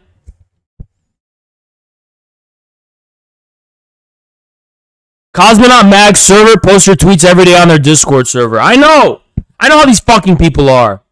Bunch of fucking pussies. And they fucking called me out for sharing tweets in my fucking Discord. They called me out for sharing tweets in my fucking Discord when they literally do that 24/7 on the fucking daily, all the fucking time. Stupid fuck. Oh my god. Oh my god. He gave a simplistic answer to a simplistic question within 200 characters. Someone call Carl to retweet it. Stupid fuck.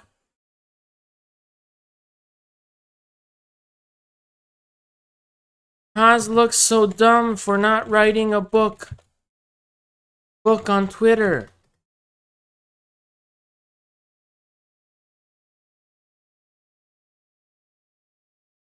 Keep in mind that this dumb fuck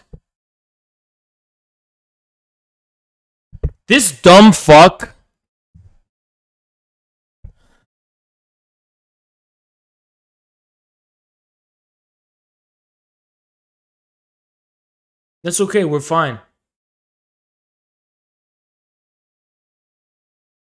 Stupid fuck.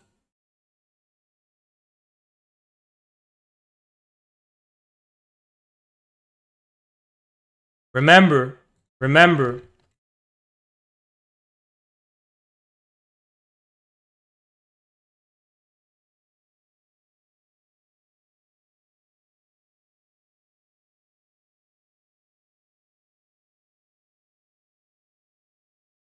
Trying to fucking fix Nightbot.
By the way, these are all fucking lefties doing this shit.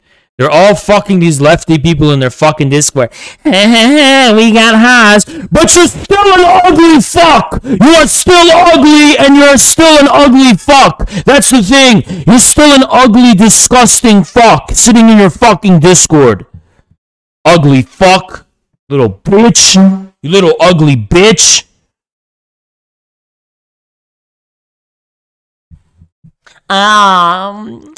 Let's go to Hasan's stream. You ugly fuck! You'll never have this!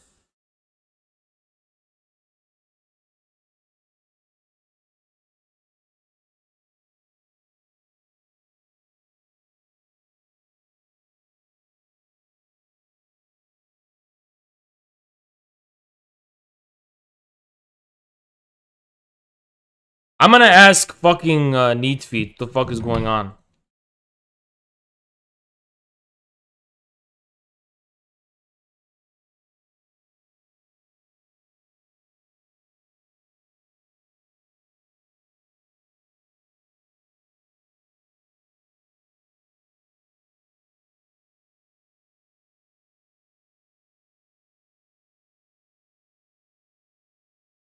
We got Haas. Haha. Haha. Nothing fucking changed. Everything's going on YouTube anyway. And I'm gonna share it on Twitter when it goes on fucking YouTube. Actually. Nothing fucking changed. Nothing fucking changed.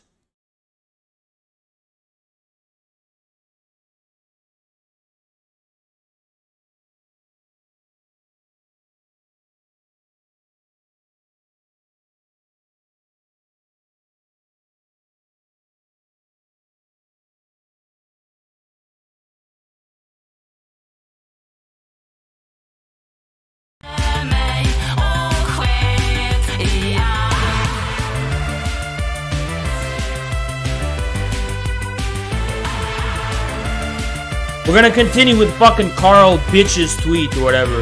Carl Bager, the fucking Chapo fucking idiot. So don't worry about that.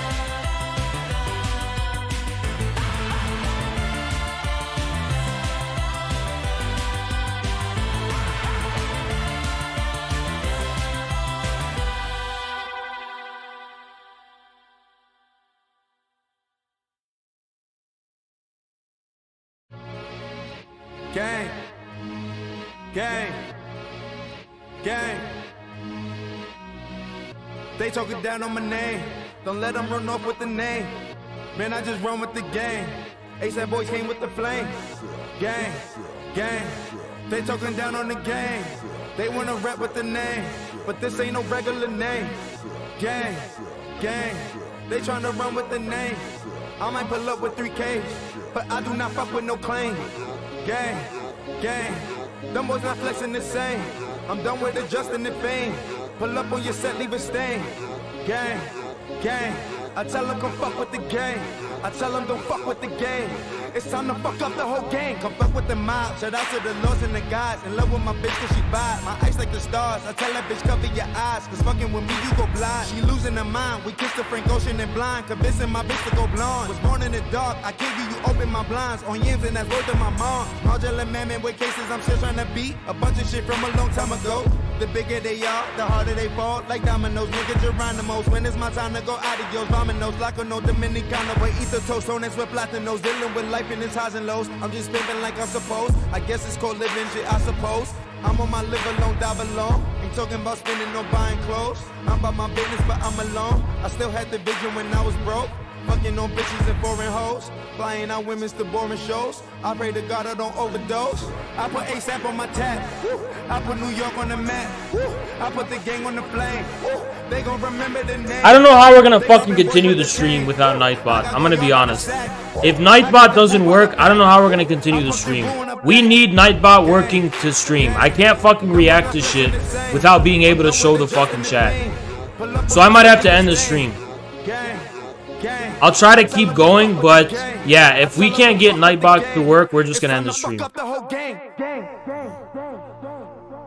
Somebody's gotta show me or explain to me what the fucking issue is with Nightbot if we want to continue the stream. We can't go sub only. No, that's not gonna work either. I don't want to fucking risk it.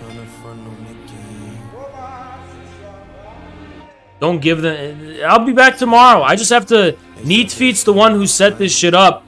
I don't know why Nightbot's not showing up. Nightbot not showing up on Twitch.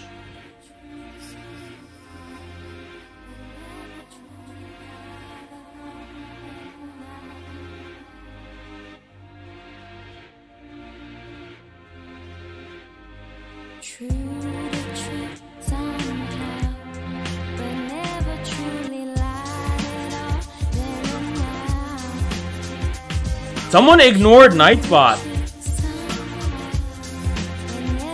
I'm gonna check the logs and find out the mod that ignored Nightbot.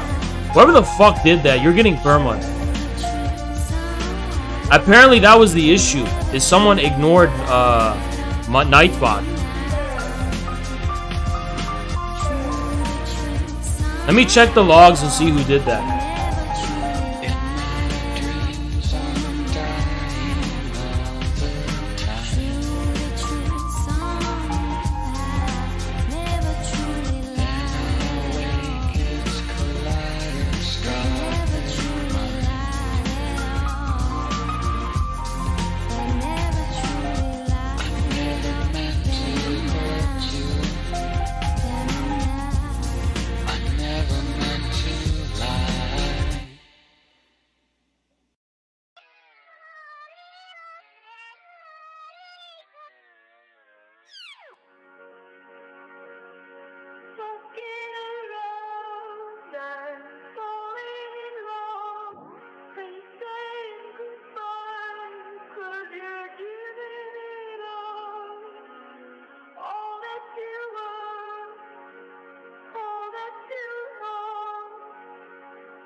We were alone, we were to blame, alive with the same blood in our veins. I never thought to find a way here. Well, you can't plan for this one, it's nothing compared to the fate of a thing, searching for it to mean all the world to be seen as it's all passing by.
Does nobody know how to fucking fix Nightbot? Because that's what's stopping the stream right now.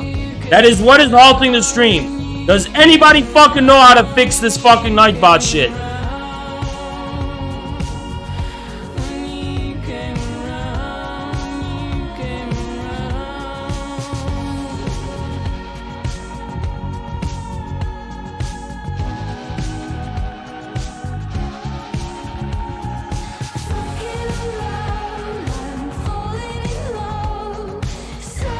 You have to bring it onto the stream?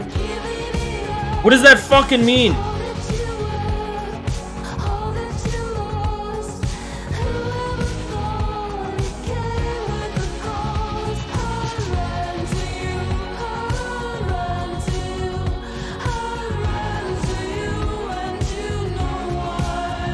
Nightbot isn't working in any chat. So what are we gonna fucking do?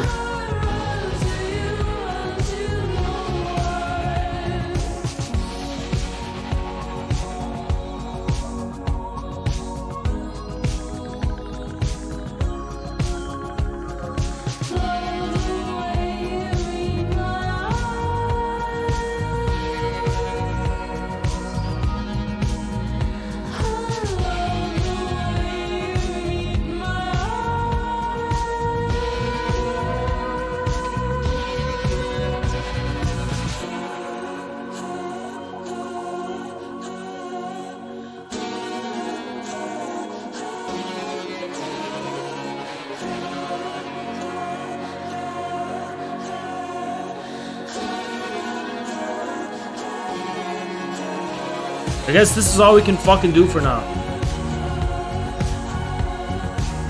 Fossabot? I don't know what the fuck that is.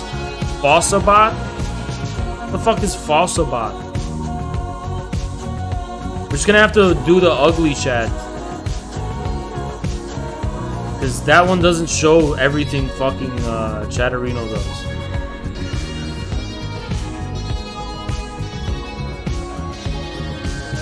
This is the one we're gonna have to fucking use today. The shitty chat.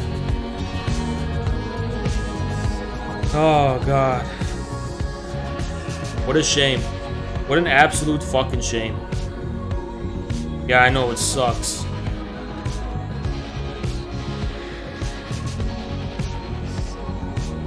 This is the old chat we fucking have to use now. Okay, back to the fucking point. Back to the fucking point here. From Nightbot Twitter, apologies for the Nightbot outage on Twitch. Nightbot is disconnected from Twitch and has been unable to safely reconnect. I guess that explains it. I'm also dealing with other bullshit. Okay, this is good. Alright, now we're gonna go ahead and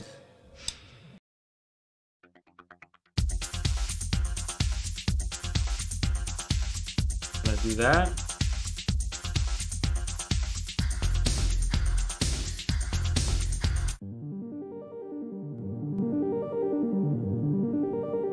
Okay.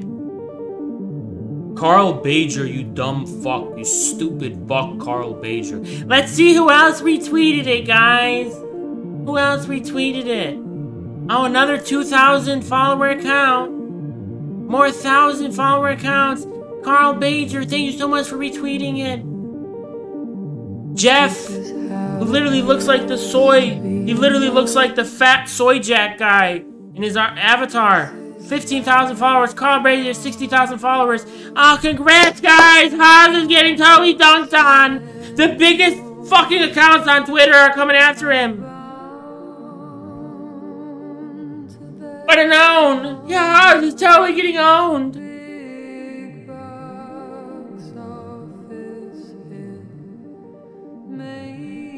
You know what? Everyone go like this shit. Just go like it.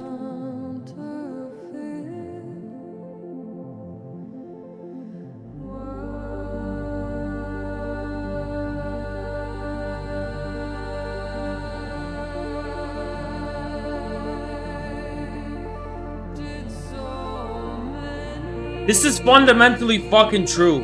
And again, the question that was asked to me was not how do you organize a general strike. which already has questionable premises, but how do they happen? And if you look at how they've happened, like in India, this is how they fucking happen. Reminder, the question was not, how do you organize a general strike, but how do they happen?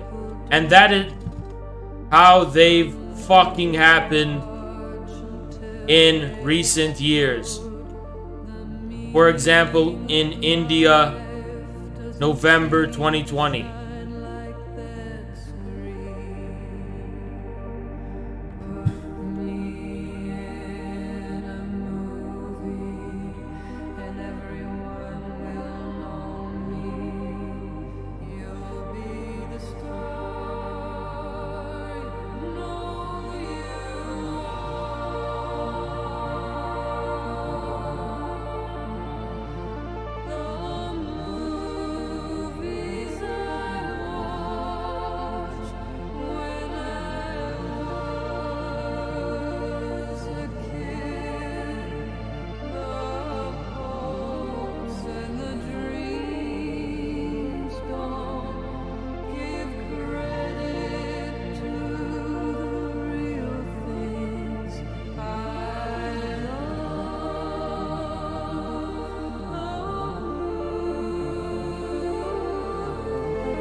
Hey, let's just ratio this guy too. This dude is so mad.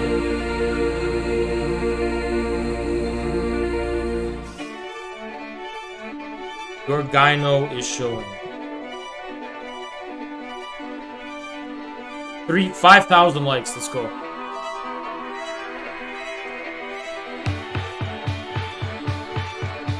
Immediately.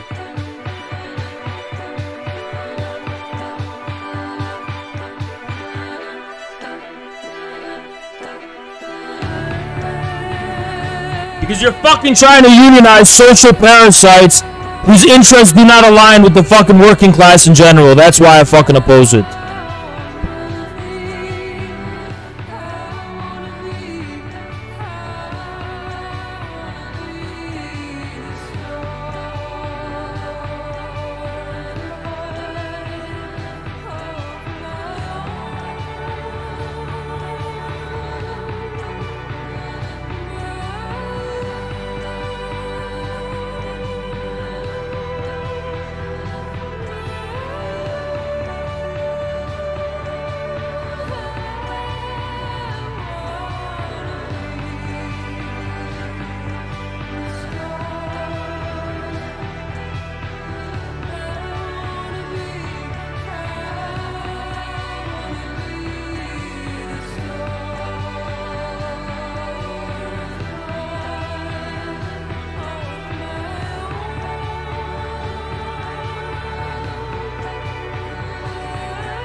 Charmel debate was pure trash. If he ever takes over the movement in some way, he will ruin it with Kumar cringe anti-fab abby tier garbage. Stay true, fam. And remember that time I escaped from Elba? Good times, fam. Thank you, Napoleon Bonaparte. And somebody fucking tell that guy, Charmhole, what he just said. That's what Napoleon said, and that's his judgment. So you can't just say he's wrong. That was his judgment.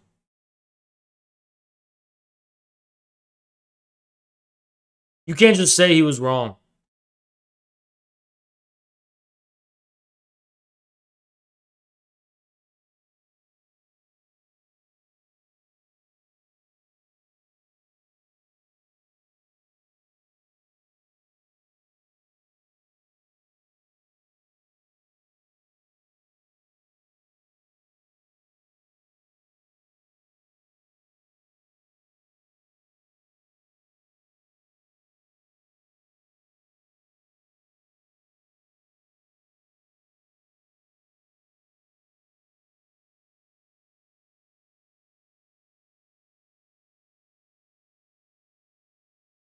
Look, they literally are coordinating together in their Discord.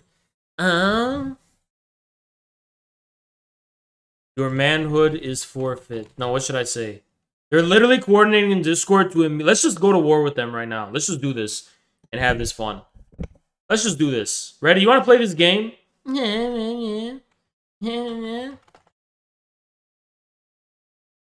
You're a pseudo-intellectual. Always have been. Infrared is rising. And you will always be a loser in life. Bitter loser in life. They're all in Discord. Guys, group chat. Everyone like it. Hurry. Group chat. Let's see if their group chat can beat us to the chase. Let's see if their Discord and group chat can beat us. Let's see which Discord and which group chat is going to be better. Let's see. Let's see. Let's see who's going to be faster and better.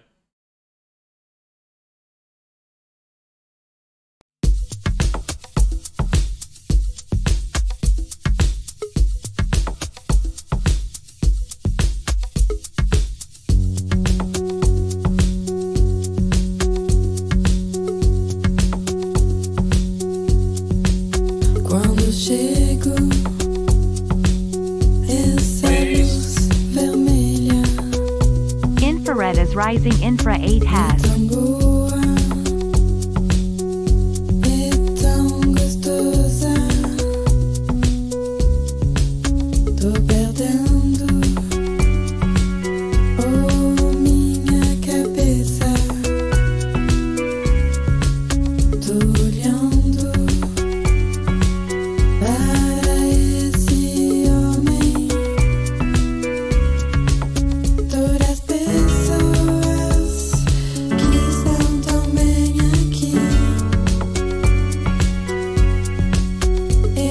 Absolutely destroyed.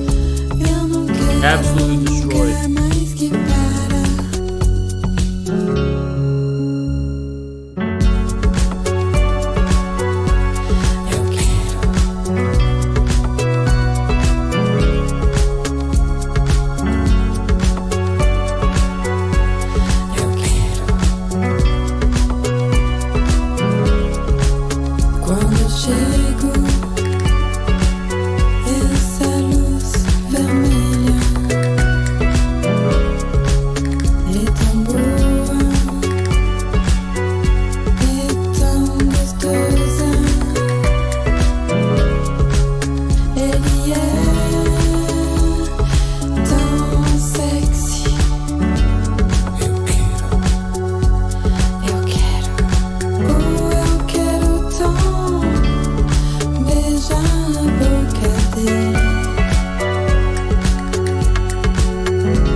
They've been utterly fucking destroyed. We have gotten the W in this whole fucking encounter. W earned. Simple as that.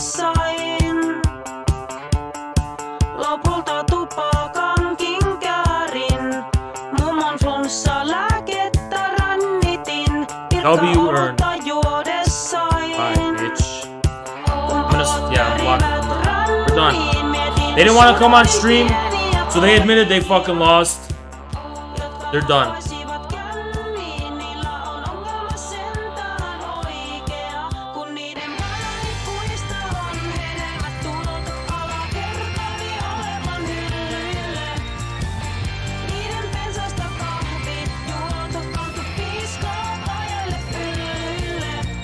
We're gonna move on now.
Carl Bajer is a cuck and a bitch. Carl Bajer is a cuck and a bitch. Carl Bajer is a cuck and a bitch. Carl Bajer is a cuck and a bitch. I gotta piss.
Every critic of Jimmy Dore is trying to support a fascist junta in this country. Every supporter of AOC is a fascist. Every supporter of AOC is a fascist. They're trying to recreate the corporatist guild system with their fucking unionization drive and fucking professional managerial elites to tie people down to their fucking workplaces and politically consolidate them. AOC is a fucking fascist, and the DSA is the moderate wing of fascism.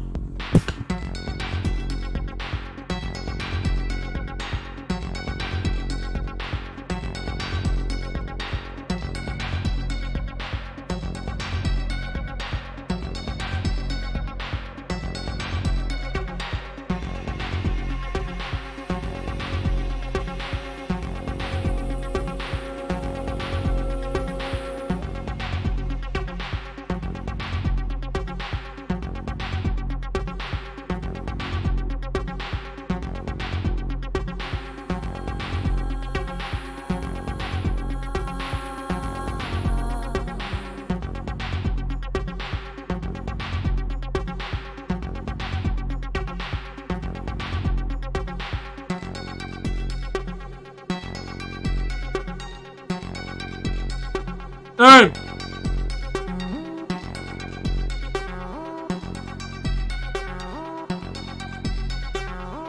Cock alert! Cock alert! You are nothing but a Hasan Abi vulture picking up the scraps in his domain.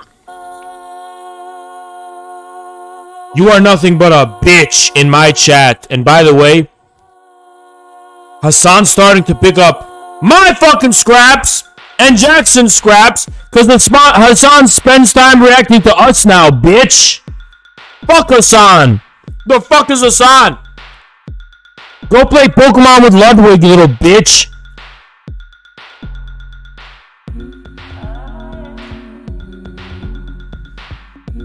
Nightbox back?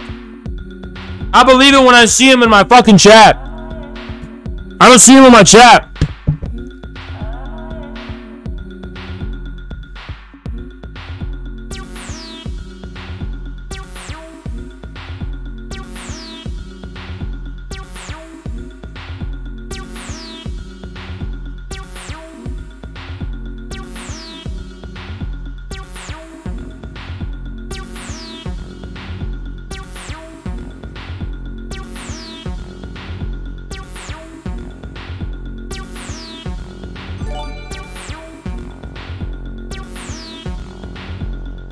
Thank you, Mercurial.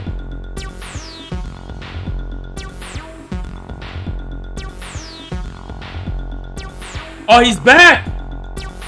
The legend of Nightbot is back!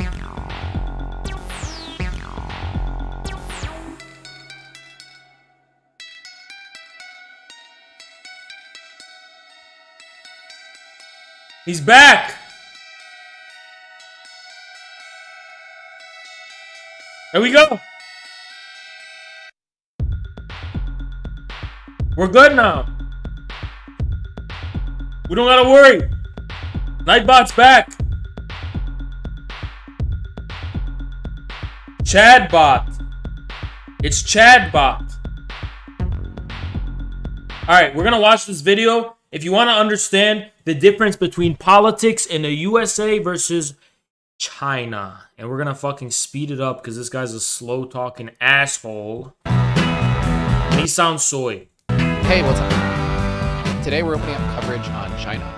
And I thought a good place to start would be by comparing American and Chinese political philosophy, because they are two countries that develop separately, and there are substantial differences that I think are worth knowing about in order to make sense out of the politics and the political mentality of each country. Almost my entire Someone planned to hit me with them when Nightbot was down. Audience is Western and actually mostly American. So I'm assuming that we're much more familiar with America and American politics. So I'm going to spend most of the video talking about China and only circle back to America here and there as a point of comparison, because I'm assuming pretty much everyone watching this is mostly watching it because they're curious about China.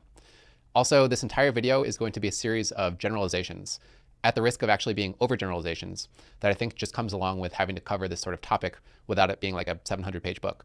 So if you're someone that wants to point out the lack of nuance or the exceptions to these generalizations I'm making, you're going to be able to do that throughout, and I think there's just kind of no way of avoiding that.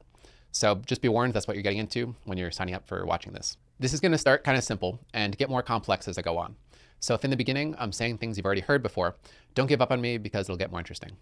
Also, one last disclaimer. Unlike America, which I live in, I've never been to China, so this video is based on the research materials that are available to me in America, but I can't confirm. I like how nobody debates me anymore. Nobody debates me. I like how everyone's too fucking scared to debate me. Literally, everyone's a little bitch, a pussy. No one can say shit. I am literally a fucking debate god at this fucking point. I am literally the fucking...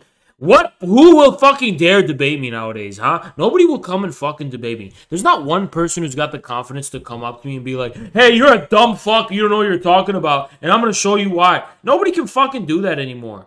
Nobody can fucking do that. Bunch of little bitches. Confirm it with my own direct experiences in China. So take what I'm saying with an appropriate grain of salt. Yeah, I miss the days when people used to underestimate. You know how they're all like, oh, Haas is not a serious person, so that's why I don't debate him. Yeah, but when you underestimated me when I first started out, you didn't think I was a serious person either. And I fucking made a fucking fool of every single one of these fucking bread tubers, and that's why they fucking realized that Haas is not the one to be debating. Maybe someday I'll have the budget on this channel to be able to travel to China, but as of now, I don't. So take it for what it is. Okay, getting into it. What's the difference between American and Chinese political philosophy? Let's start this out on a note of commonality. Both America and China have their own versions of exceptionalism. So both American people and Chinese people believe that they're special and that their country stands out on the world stage. The name for China in Mandarin is Cheng Guo. Cheng there means middle or central, and Guo means kingdom or nation. So the name for China in Mandarin is Middle Nation or Middle Kingdom. Most claim that the name Cheng Guo shows that China literally sees itself as being positioned in the middle of the world. But others claim to know better and say that Cheng Guo means that China sees itself as being positioned in the middle between heaven and earth. But either way, the name gives away a certain amount of centrality and self-importance. By the way, China's name for the United States is Mei Guo. Mei means beautiful, and Guo again means I thought it's like Mei Guo. So most people I thought it was Mei Guo, and I thought it was Zhongguo. Any Chinese speakers, I always pronounce it as Zhongguo. That's how I always pronounced it. I always pronounced the American one as Mei Guo. That's how I always pronounced it. Is he pronouncing it right or wrong? I say like Zhongguo, and you say Chinese people is Zhongguo Ren, right?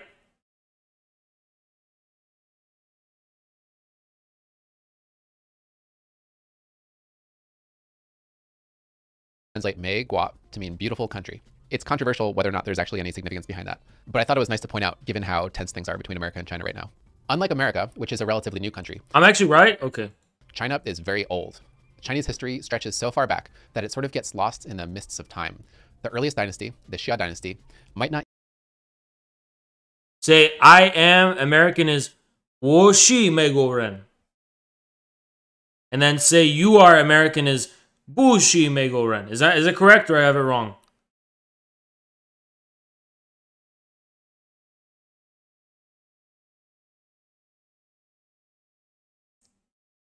Nishi. What does bushi mean? It means they?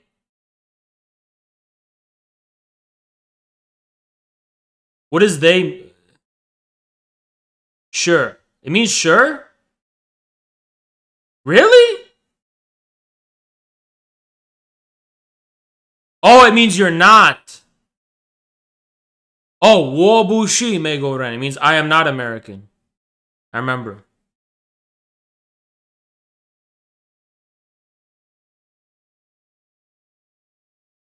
Is it 我不是? I never heard that.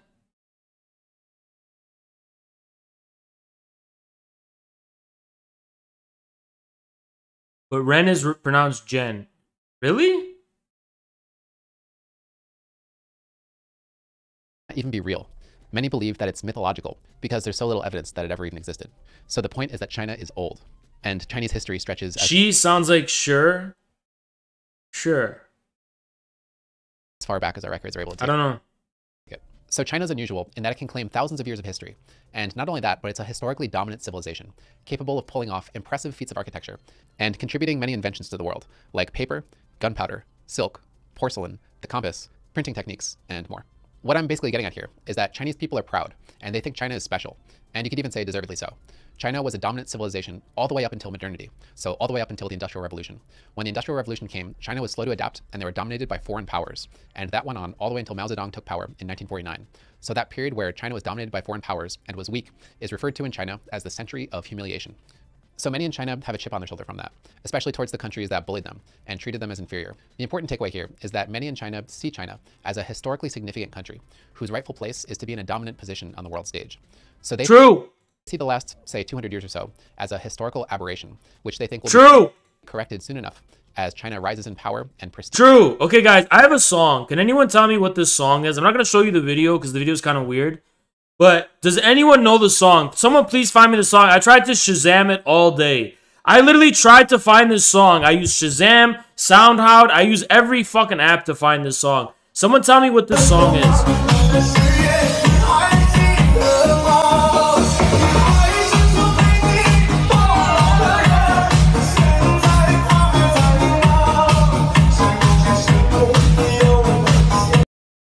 I tried to find it. Super Idol? Really? Is that what it's called?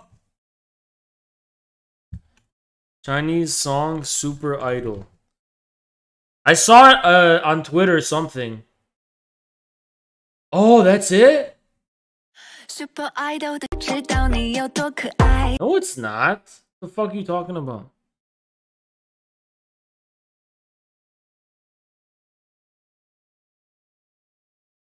Tell me what the song is. Does anyone know what that song is?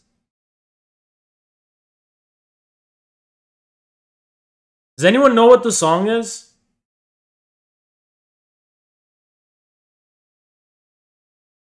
How is that a troll? Play again? Shazam came up empty. I even fucking downloaded WeChat because it said WeChat has a built-in feature and I didn't get... The built-in feature didn't even work. I tried SoundHound, dude.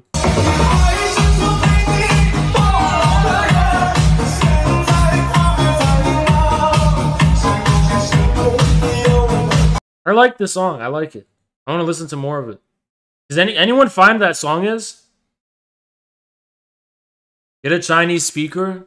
That's what I need to find. But I was thinking there was some in the chat. Okay, anyone who's saying never gonna give you up, you're gonna get fucking banned.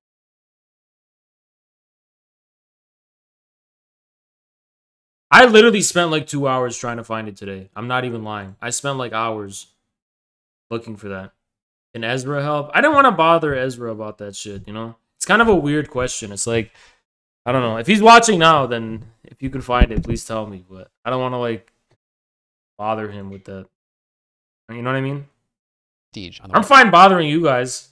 Stage. Because you have nothing better to do. But which is a process where... Yeah, guys, look at this guy. Look at this guy, guys. We caught him. There are 2 holes in your argument for a general strike. Hey,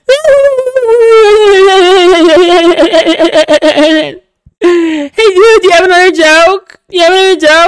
you know why these people don't have another joke? Because otherwise, I'm literally one of the most beautiful men calling themselves a communist in America right now. I'm fucking jacked as fuck. Beautiful face. I'm getting news every single day. Can fly out a bunch of girls. Not all at once. I'm not at that level yet right now. You know, gonna go to LA next month and pipe 5 dozen bitches. And they have nothing else. Poor me, dude. I'm gonna be... Bro, when I'm getting top, I'm gonna be thinking about the 2-hole argument. That's what I'm gonna be thinking about. The 2-hole... People making fun of me for the 2-hole thing, dude. When I'm getting fucking top, that's what I'm gonna be thinking about, and it's gonna make you feel so sad. Oh my god, people on Twitter are making fun of me because I went on a show 3 months ago. These people are totally right. They're owning me. When you're getting topped this month, 100%.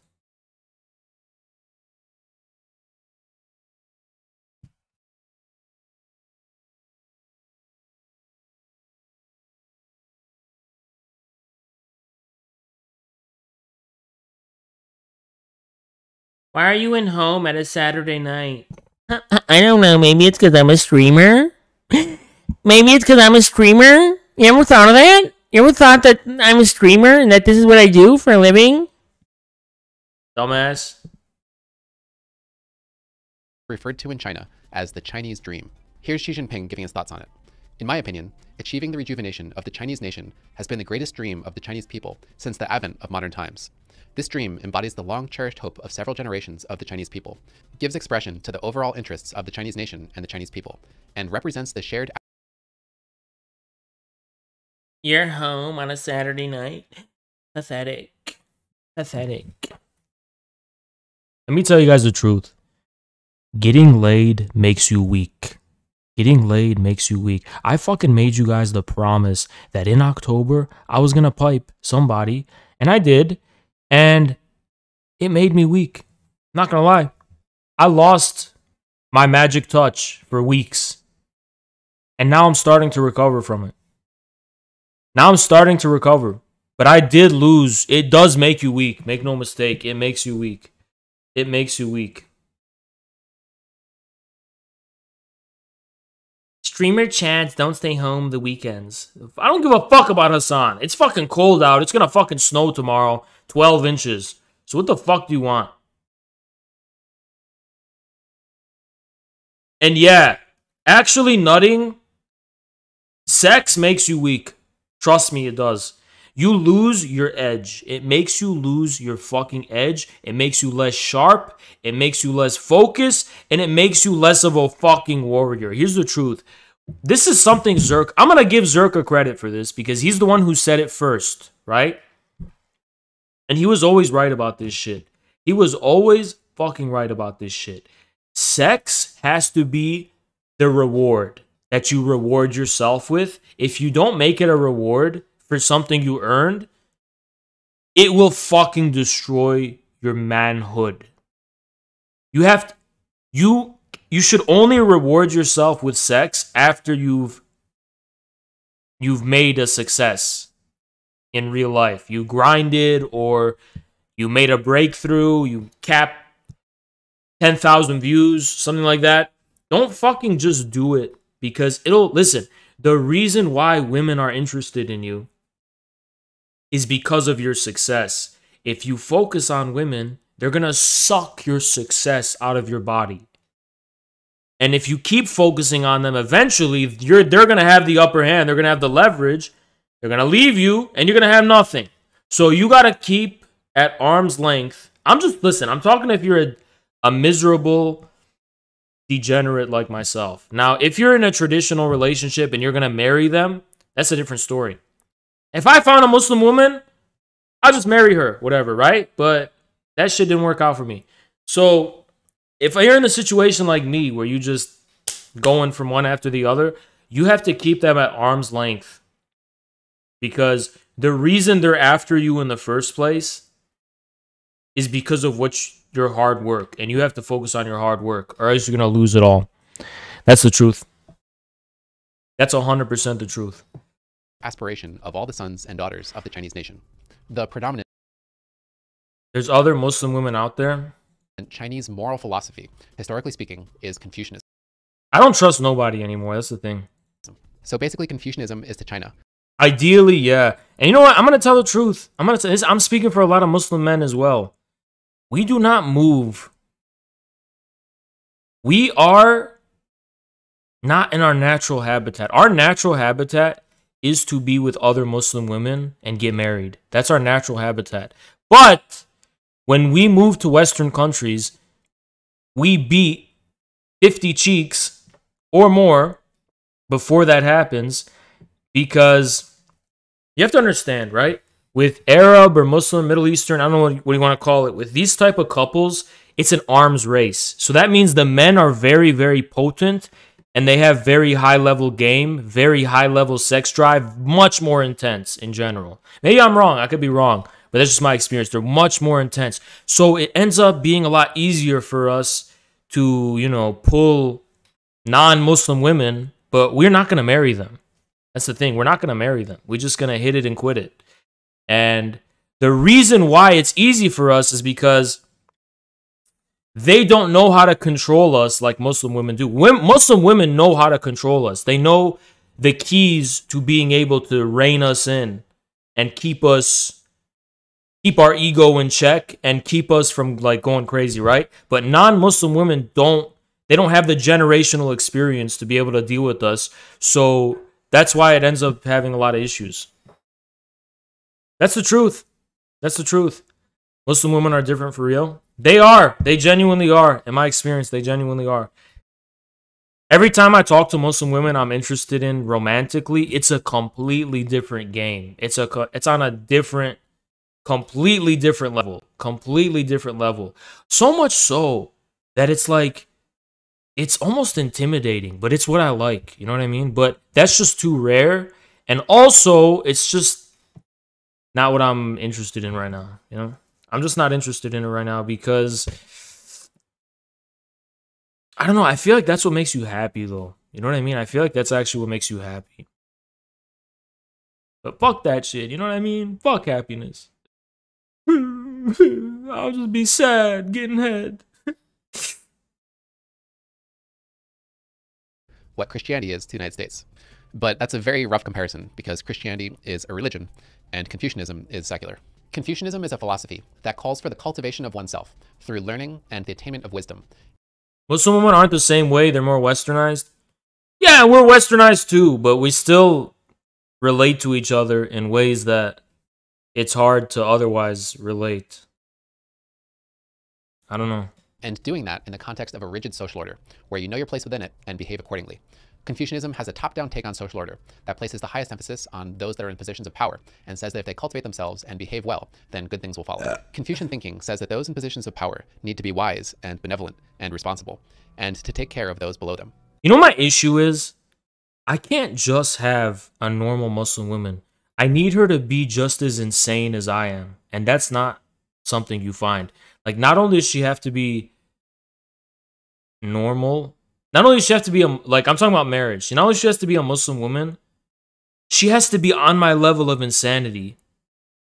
And she has to risk that. And she has to, like, still have a sense of grounding in the traditional ways. Like, usually when we Muslims in the West go crazy, we just abandon our complete roots and our background and we just fucking go crazy, right? I did that, but then I came back. So I'm in this dual space where it's like, I'm still in tune with my Muslim self or whatever, right? Does she have to have a big booty? Yes, obviously. What the fuck are you talking about? Anyway, it's hard to find a match for me because they have to have done the same thing. They had to have lost their mind, but then came back to their senses. And that's not easy to find. Usually they just lose their mind and they're gone forever, or they're pure and traditional or somewhere in between and they've never lost their mind, in which case I'm way too much for them. You know, they can't handle me. So that's my number one issue in finding like a long-term relationship. Without the bodies, of course. Yeah. If that holds true, then the people living under them are supposed to reciprocate with respect and obedience, a mind state brought on by their own self-cultivation. When that all holds true, then we have social harmony, a concept still relevant in modern China. This dynamic is supposed I don't know, I can't... When they're too traditional, they just give me that look, right? They're like... Now, when I say too traditional, I'm not talking about like they're covering up. I'm talking just in the sense of like, they're too normal. They're too much like raised right from their family. They live a normal life. And then they see me, and I've clearly seen the other side, and I've stared into the void. And I feel like they see me as an outsider, you know? That's the issue.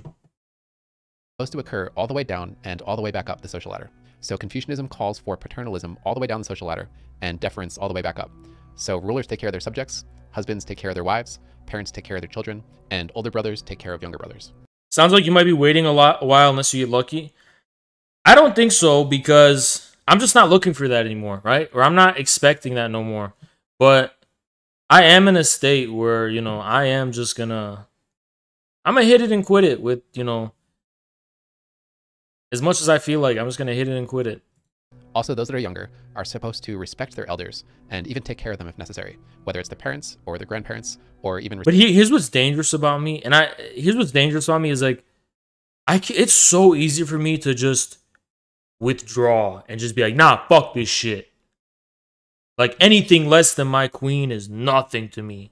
If she's not at the level of my queen, I don't give a fuck about her. I don't care about big booty bitches. I don't care about none of that. Fuck that shit. I have that warrior mentality, that discipline where I could just be like, fuck no, I don't give a fuck, right? But it's almost like now I'm going out of my way because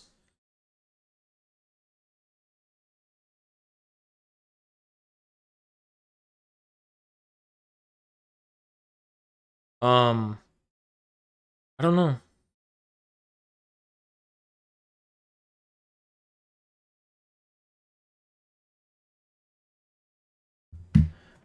What are you gonna do if you fall in love with a big booty bitch? Is what it is. I saw this shit with Sama Jamas and her N-word spree on Twitter. She's racist as fuck. She's racist as fuck. Yeah, it's like, for me, it's so easy. Like, if she's not at the level of my ideal warrior wife, queen. I'm talking about, like, a queen. Not, like, I'm not talking about a person. Like, if she's not at my ideal, like, warrior wife on horseback or whatever, bow and arrow type shit, I feel like, fuck you, you know what I mean? Like, I'm at a different level when it comes to passion. I'm at a different level. I'm at a different level. I'm at a different level. Like, y'all shut the fuck up, guys.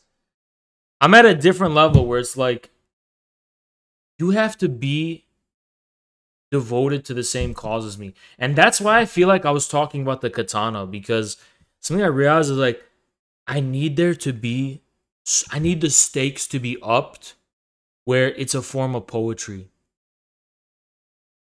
Just for me to get off. All of you guys who can just get off and you can get hard or whatever and just do, you know, perform whatever just from like having your PP touched, y'all are degenerates. You know what I mean? Like, I'll admit, first, if all she got to do is shake her ass in front of my face, and then I'll go crazy. I'll lose my mind, right? But beyond that, it does have to be a form of poetry just for me to get off. It has to be a form of poetry. And I feel like this is true for all men who are growers. If you're a grower, you have to have the soul drawn out of you and you have to grow. You're going to be hiding first. It has to grow until you get to your passionate level of rage and you're ready to go. But if you're a fucking degen and all you can just ready on the spot no matter what, you're a shower. You're not a grower, you're a shower, right? Because your shit is just hanging out there always. That's the truth. And determination of an athlete, I just need her to like, I need there to be like a katana where she like, it's a matter of life or death. Like, sex is a serious thing. You know what I mean? It's not like a unserious thing. You have to like, it has to be a ritual based on life and death. That's the truth. It has to be a ritual based on life and death. The poetry of life and death.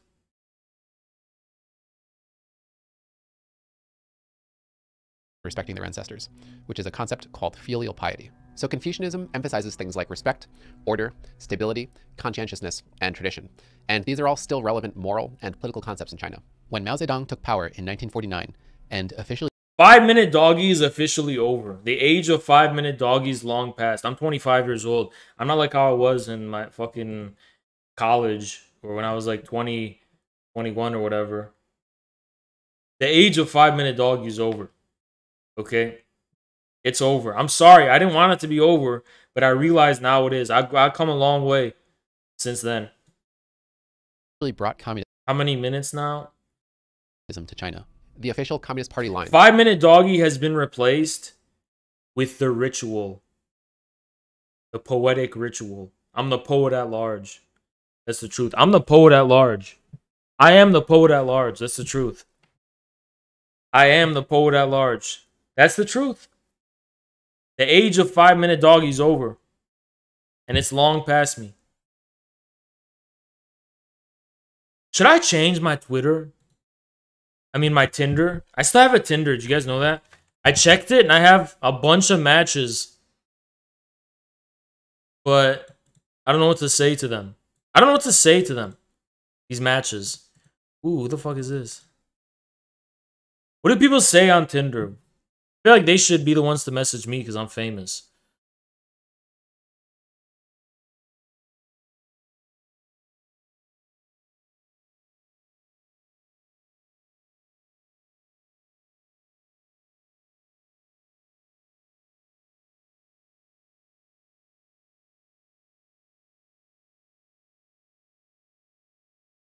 I'm gonna change my description to silver tongue.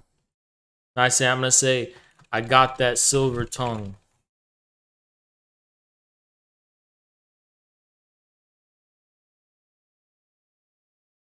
Or what should I say? I'm gonna say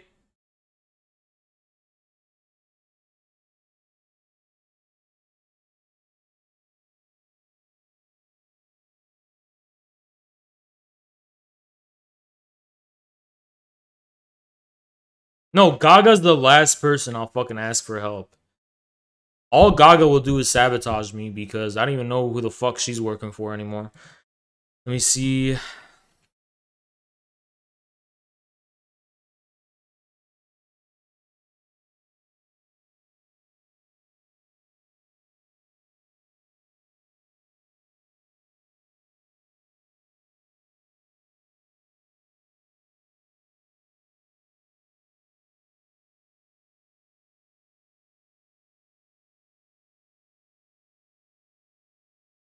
I'm gonna just change it to heal me after battle. Nah, that sounds like some bitch shit. Sounds like I don't need to be fucking healed. Let me just change it to...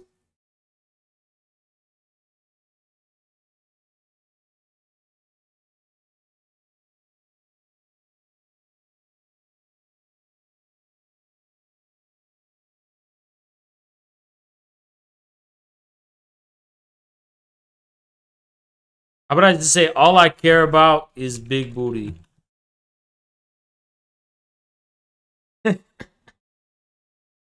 That's good, right? You've had it for 1 month, 173 matches. Bro, what's your description?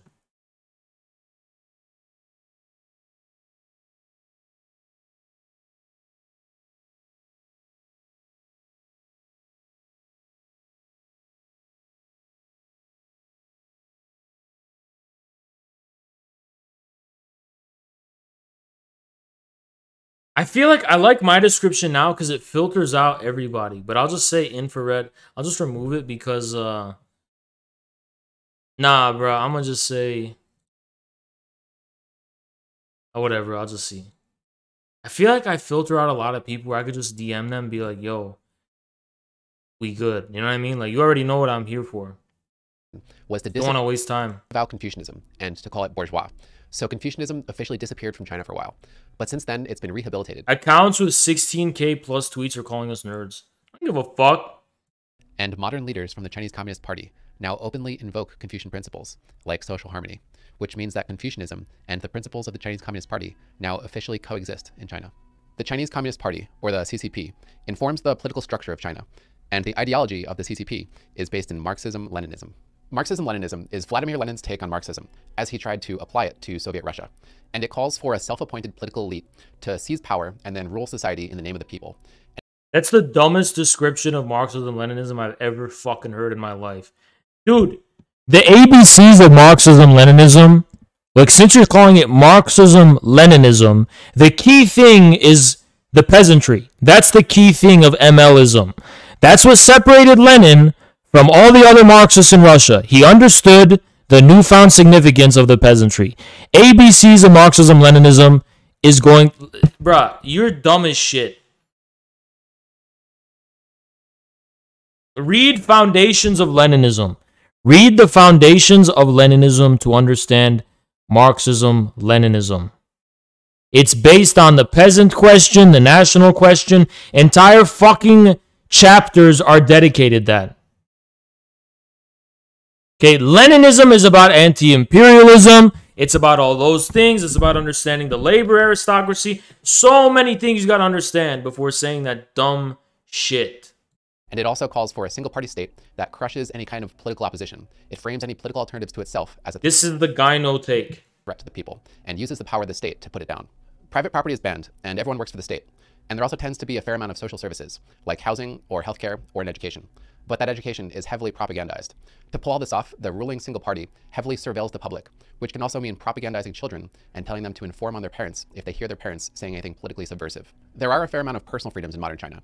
So Chinese people can generally choose their jobs, or choose who they want to marry, or maybe even leave the country. But there's still not much in the way of political freedom, because the CCP doesn't allow it. An important takeaway here is that in China, the CCP is the highest political authority. All citizens are subject to the CCP, and the law is also subject. This is the dumbest shit I ever heard. Subject to the CCP. So the CCP is above the law, and officials within the CCP can dictate the law and be held to the law situationally as they see fit.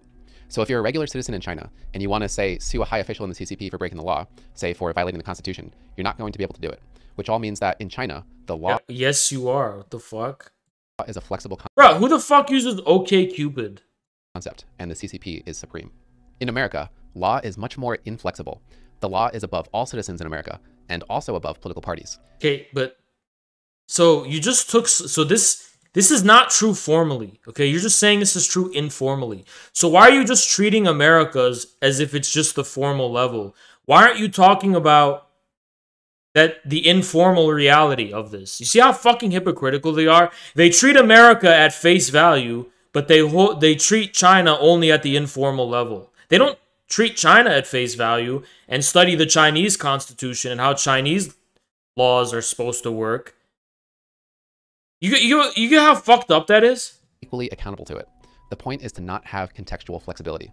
Even if a president is caught breaking the law, the president can be held accountable for it, to the extent that it can even cost the president their job. That's formally true in China as well.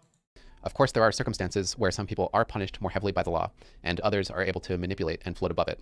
But those examples outrage us, precisely because they violate our principles.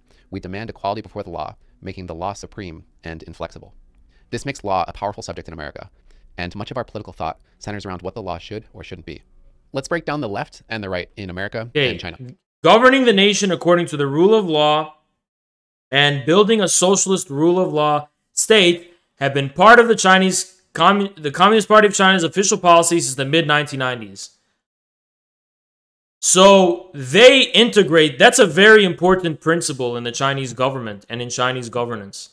So this is the part I actually wanted to get to, and then we're probably going to exit out of this gyno video. But this part's really interesting, and I want you guys to see this, because this is why people call me a right-winger, right? Hear this out. No.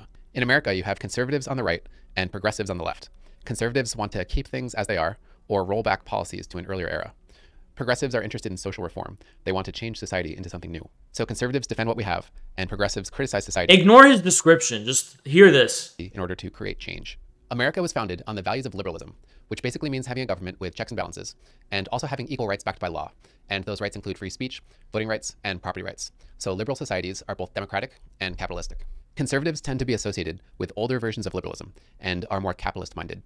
And progressives tend to be associated with more modern versions of liberalism and are more socialist-minded. In my opinion, liberalism is a political philosophy that sits sort of like a submerged triangle below conservatism and progressivism that bubbles up as a distinct demographic when liberal values like free speech are being debated in America. Both conservatives and progressives can be liberals or illiberals, depending on their take on liberalism and how much they want the government to intervene in social issues. I understand my take on this is unconventional, but I believe we don't categorize these things accurately in mainstream political discussion. And in my opinion, this is a more accurate representation of American politics. Whenever people on Twitter are like, you're so ridiculous, you're so dumb, I'm like, is this what a smart guy sounds like? Is this like what the smart people sound like? We're like, oh, I know this isn't quite accurate. And like they always apologize for everything that they say. Like, I just say whatever I want, and I'm like, if you're too stupid to put two and two together yourself, then fuck you, right? But this guy literally like apologizes for everything he says, and he's like, I know this really isn't a convention. Who fucking cares, dude? Just say what you want. You know what I mean? No wonder so many people are always like coming after me, because it's like I don't clarify what I say. I just say what I want. And if you're too stupid to get it, then literally suck my nuts. I've already made a video dedicated to liberalism in America that fleshes out how it relates to the left and the right. So if you want to hear what I just said fleshed out in more detail, I would just go check that out. Getting over to Chinese politics. After Mao Zedong, this is the part I wanted you guys to see, actually. This is the really important part that I did this whole thing for. Communism was the entrenched status quo in China. So after Mao Zedong, conservatives are the people who want to keep it that way. So in China, the conservatives are communists. So in China, conservatives are the left wing. And now people are going to be like, but they already have communism, and that's why they're conservative. So how could he be a conservative in America? Because we're conservatives for the Communist Party that we have, and its history, and its tradition, and its legacy. That is what we are conservatives for. We have a party in this country, the Communist Party USA, and we are rallying around that party and basing our conservatism based on that party. That's why we're conservatives, and we have solidarity with our fellow left-wing conservatives in China and in Russia. In Russia, the communists aren't in power, but the communists are conservative, just like in China. Communism is pretty much as far left as you can get in terms of mainstream political opinion. People who want to change society into something new are further to the right of communism, which means progressives in China, people who want to move away from communism and reform society into something new, are the right wing in China. Yup! All the fucking lib shits in China are right wing. All the fucking DSA people in China are right-wing. All those people in Shanghai who are super westernized and urbanized and they're like super trendy, Vice News, they're all right-wing. They're all fucking right-wingers. Just like how they are in Ukraine. Just like how they are in Ukraine. And by the way, I don't know if can I say this? The DPR in Ukraine is an interesting phenomenon. they just commemorated the October Revolution. They built a statue for the preeminent hero of the proletariat, the knight of the proletariat, Felix Dzerzhinsky. One of the greatest people of all time, one of the greatest heroes of all time, the knight of the working class, the holy knight of the working class, Felix Dzerzhinsky. They paid tribute to him, built a statue of him. And they also commemorated Lenin and Stalin and so on and so on. That's the DPR, the Donetsk People's Republic. And the way America... See, here's the thing, right? You ever notice how anti-imperialist Twitter... Luna, oi! They're always like propping up in this condescending way, like third world POC socialist states because they're being condescending and trying to apply American identity politics. But none of these people ever talk about the DPR because that's a state that's struggling to be born. So you'd think they would have even more solidarity with the DPR, right? But they don't. They kind of like, they like kind of don't really pay attention to it. Wonder why that is. So the left in China are... Maybe it's because the DPR is full of unapologetic, unabashed conservative communists. Communist conservatives. And on the other... Yeah! That's exactly what I mean! Who would have thought you could have put these two words together? This is what we are. This is us. This is us. This is what we want to make the CPUSA. And what's so wrong with that?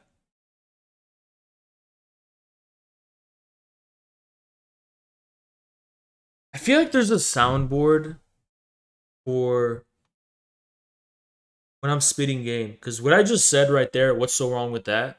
I literally tell that to every fucking girl I talk to. Every fucking girl I talk to, or I'm flirting with or whatever, she's like, Haz, but that would mean you blow my back out. And I'm like, and what's so wrong with that?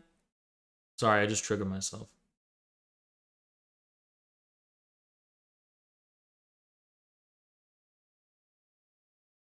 other side of the political spectrum, you have the right-wing liberal reformers. I do repeat a lot. I have like, you can make a soundboard of me when I'm spitting game or whatever. You can literally make a soundboard. I say the same shit to every girl I talk to, and I say the same thing, same catchphrases, same responses, same everything. Who advocate for things like multi-party democracy and free speech. Okay, so we're gonna... Dude, a lot of these girls out here think they're special. A lot of these girls out here think they're special. And I'm copy and pasting the same shit I tell everybody. I text the same thing. I'm saying the same shit. Literally copy and pasting every single thing. And they think they're special. Hey, don't tell them. Don't snitch on me.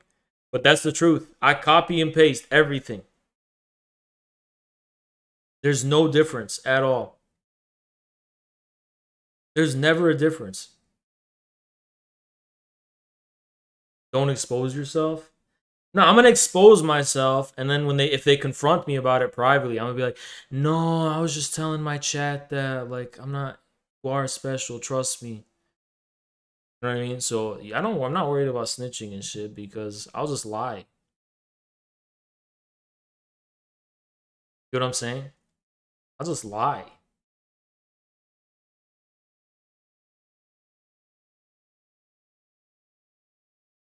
Double snitched on myself. Nah, I'm gonna lie about this too. I'm gonna say this was just for the chat. That's all it was for. It was just for the chat. Let me tell y'all something. Where it's late in the night. We got late hours in the night. So it's about time we say this shit. You know what I mean? Listen, women don't want you to be honest. They just want you to lie with a silver tongue. Can you just lie with the silver tongue? They just want you to lie well.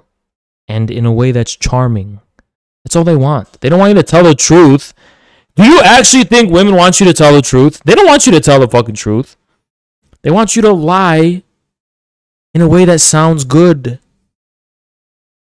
You know what I'm saying?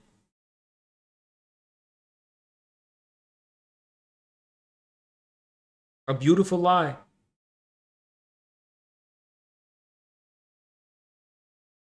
The clip where Haas was kissing chat goodnight. I'm not gonna kiss y'all goodnight tonight because look how low on viewers we are. You guys are not getting a kiss. I am gonna blame you guys for the lack of viewers we have right now. Not gonna lie. So you're not getting a kiss goodnight tonight. Look how low I mean, I did have to end the stream, so that's why. And I had to fucking restart the VOD or whatever. Which, damn. What is this? Damn, bruh.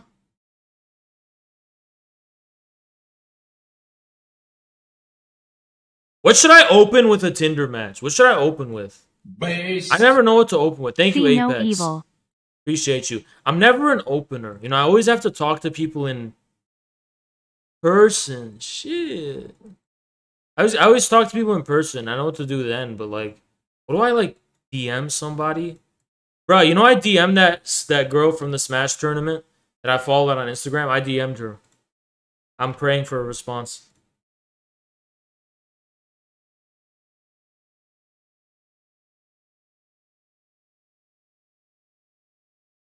I'm praying. I'm praying.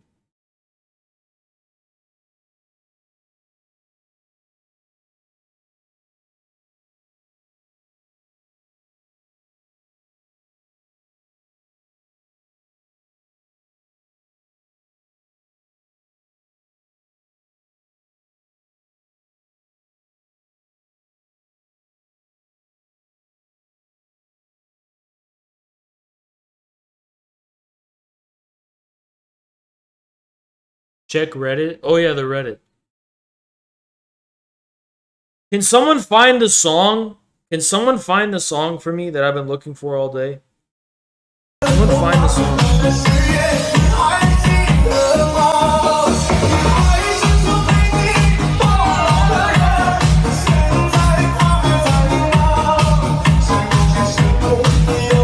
Can someone find that fucking song so I can play it on stream on Spotify? It's not a fucking Brother House song. I found the song on fucking video shared on Twitter. The guy singing the song is Patrick Stump. If you're lying, you're getting banned.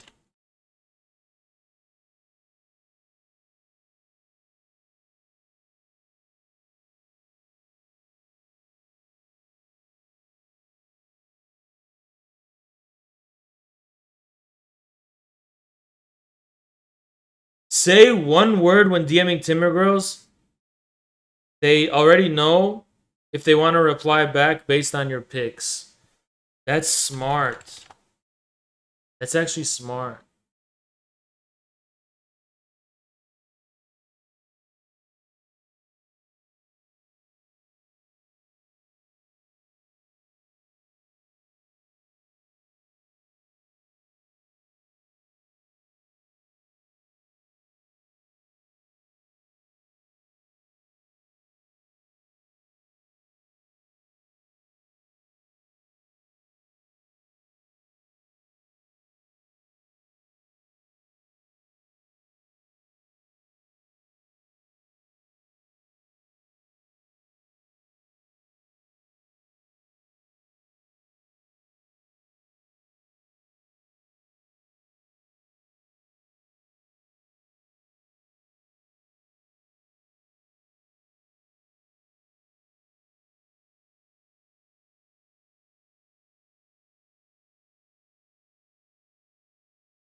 That girl is with someone right now. Which girl? Which girl are you talking about?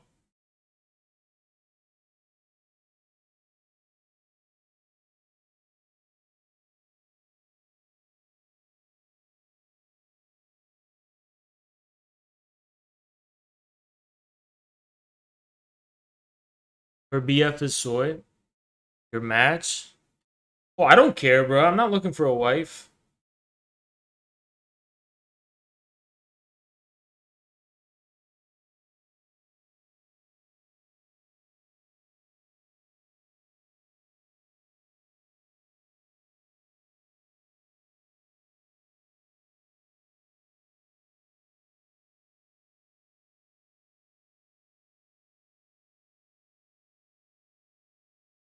Damn, I matched with this girl like a month ago. What the fuck? I didn't even notice.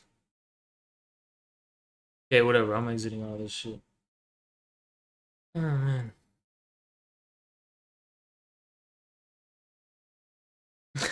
Yo, Jason on Ruhe got so fucking ratioed, dude, the other day. He got so fucking ratioed.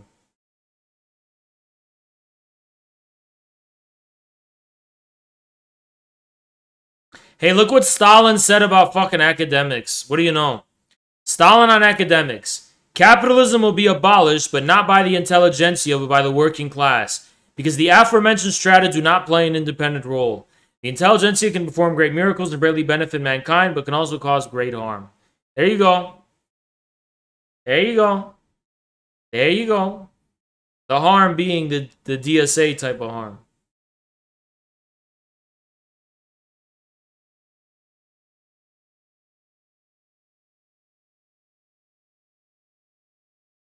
Jason changes his mind. Now back CPUSA 2036. No, this is from a long time ago, dude. This is from May 18th, 2021. Let's see what Jason said May 18th, 2021. The CPUSA, and to be honest, I don't like that party. That being said, if solid Marxist-Leninists have a strategy to take over the CPUSA, I say let them do it. I'm critical. He says, I say let him do it. Of this action, but bro, I feel bad beating a dead horse. Jason got so I don't. Why is Jason getting jumped on Twitter? Every time I see his tweets, he's always getting super ratioed. And then I think traditional Catholic Twitter found him and is just bullying the shit out of him every day now because for some reason he just started talking shit about Christianity. He's like, I hate Christianity. Why are Christians trying to force themselves on our movement? And it's like, dude, one time Jason was like, I think I want to convert to Shia Islam. I'm like, dude, fuck you. You don't want to convert to Shia Islam. You just want to spite your own Christian background. And honestly, it's probably better for Christians to just stay Christians. Unless they're really going to assimilate into Islam and like marry a Muslim wife and be a part of the Muslim community. Like, it's a really big commitment, you know? So I'm really skeptical of these fucking edgy, especially someone who looks like Jason Unruhe, who's like, oh, I want to be a Muslim. It's like, dude, shut the fuck up. You just want to be a Satanist, right?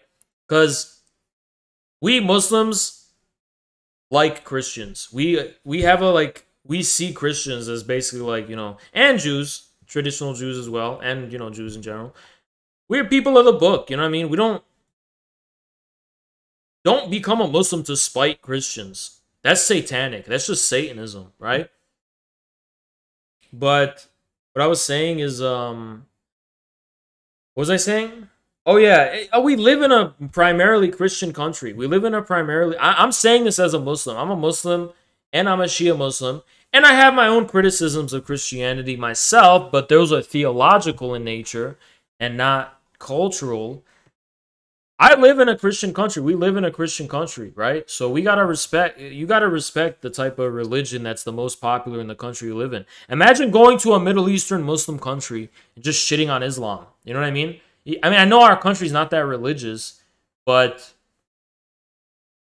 let me tell you something. In the West, in Western countries, communism is going to be based on Christianity. It's going to draw from Christianity. It's going to be spiritually evoking Christianity. And Christianity is going to be the religion that it's going to be cultivating itself in, right? We don't live in a Muslim country. We don't live in a, you know, Confucian country. We live in a Christian country, more or less. But I'm back in Connor. It's not formally Christian, but it's culturally Christian, you know? Listen, Danky King, I agree with Red Scare TV that these are the Leninists that understand the wave of American Leninism. Let me tell you something about Mason Steiner's ML theory. The United States and Canada should become one country. PSFM have a similar idea. Dude, we can't even be bullying Jason this badly. We shouldn't even be bullying him like this. Like, he don't even deserve it that bad. As a Shia Muslim, have you read the works of the 12 Imams? I have not. I have not. I have not. Attempting to lineage of infrared's philosophy. What is this? Yo, this is crazy. It's not perfect, but based on my limited odds. Empiricism, rationalism, Kant. Schopenhauer, Hegel, von Hartmann. I already noticed some issues here. I actually don't know who von Hartmann is. I'm that illiterate. Who's von Hartmann? I don't even know who the fuck that is. Edward von Hartmann. The philosophy of the unconscious. Was he influenced by Schopenhauer? Because, yeah, he was influenced by Schopenhauer. Because here's the thing, right? I don't think this is independent from this. Because I know this, or maybe this, very influential for Freud. So we have to have some connection here, right? So this is the first problem I'm noticing. But let me just see this. Kant, Hegel. I don't know if I would put Heidegger here. Probably Heidegger would be coming from... Is there anywhere the Neo-Kantians? You should have Husserl, whatever the fuck that guy. Have him somewhere here. And then have Heidegger come from Husserl, right? Kojev, that's accurate. Lacan. Yeah, this is another issue, is that, see, both these three are very important for Bataille, right? Then this guy's very important for Deleuze. This is, I guess, more or less accurate. This is not, yeah, this is Nick Land, Bataille, and Deleuze. This is kind of correct. Heidegger, Dugan. Yeah, I'll give it to you. Freud, Lacan, Zizek. That's kind of correct. It's not bad, but it's imperfect. This is a very imperfect... But you can't really make a chart like this that's going to be accurate. This is why the left always fail. Oh my god, this fucking person. I have to see them again. What a mess of comments from the poor suckers who have been tricked into thinking meaningful change will come from singular events headlined by crank podcasters who have encouraged allying with white supremacists. Okay, if you keep tweeting like this, you're going to get wrinkles. You probably already have wrinkles on your face. I'm not going to lie. I'm telling the truth. Anyone who tweets like this is going to get wrinkles on their face. That's the truth. You're going to get wrinkles on your face. Bad ones. Bad ones. Very bad ones. Very early. Trust me. I know the fucking Lysenkoist relationship between your public activities and how you look. And I know that this gives you wrinkles. For a fact. Tweeting this kind of shit will give you wrinkles. 100,000. Being this bitter and vicious and evil will give you wrinkles. 1,000%. 1,000% will give you wrinkles. She also said the N-word and shit. Tried to cancel me. I didn't know who the fuck this person was. She tried to cancel me. She was coming after me. She was attacking me on the daily, tweet after tweet. 44,000 follow. Chill, bro. Anyway.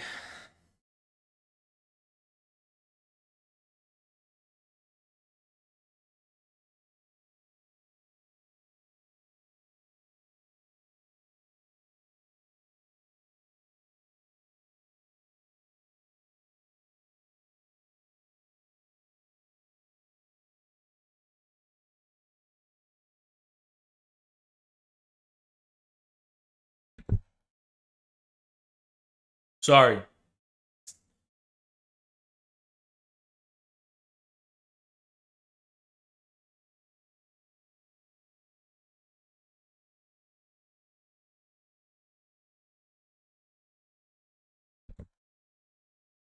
Huh? I ain't say nothing. I ain't say nothing. I ain't say nothing. I ain't say shit. I ain't say shit. I ain't say shit. But anyway, what I was talking about, as I was talking, as I was continuing on, speaking upon what I was trying to talk about, yeah, nobody said it's gonna come from one event, but it is a serious event because they're seriously talking about general strikes. You're not even talking about a general strike. You're not even like mentioning it or speaking on the possibility because your mentality, your fucking DSA social fascists are basically saying we have to have a social fascist syndicalist guild system first before we even think about a general strike. We have to create childcare network. No, that's not. Nah. General strike means seizing the moment and seizing the popular anger of Americans. But the left-wing gatekeepers don't want to see that happen because they want to gatekeep the left. They don't want masses of millions of people joining in because those people are toxic and chauvinistic. And they're going to critique OnlyFans or something. I don't know what the fuck they're thinking. And she's racist. She's also racist. Exposed! Exposed! Racist! Look, I've always been correct. I've never been wrong. Exposing Sean, the establishment fool. So the cuck Sean made a video on YouTube shitting on Jimmy Dore, being like, Jimmy Dore's lying. Shut the fuck up. So Sean spends the middle portion pretending he's a virologist by reporting a health feedback article. So let's look into the feedback article. Charles Koch Institute. Okay, so Facebook and Google's non-medical fact-checking is done by an organization funded by themselves, some billionaires, and the CIA. Sounds like Silicon Valley is doing some trustworthy fact-checking to me. So who's doing their medical fact-checking? The BMJ article continues. I'm going to order an egg sandwich.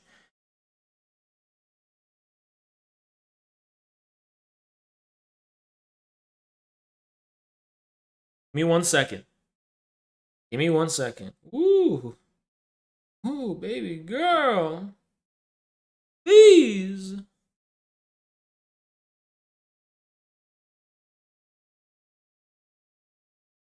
Fuck. This is the first time I'm gonna have to ask for money. But so let me tell you guys something. I'm not gonna ask for money. I don't feel good. I feel bad doing that shit. But I'll actually pay you back. Thing. So here's the thing, guys.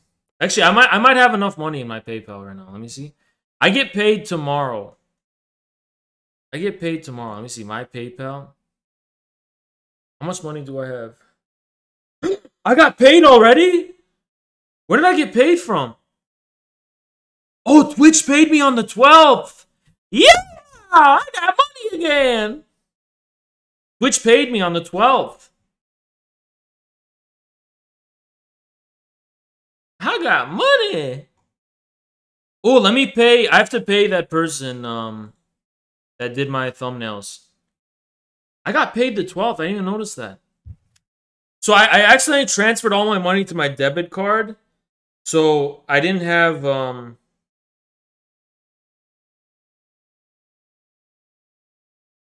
I did not have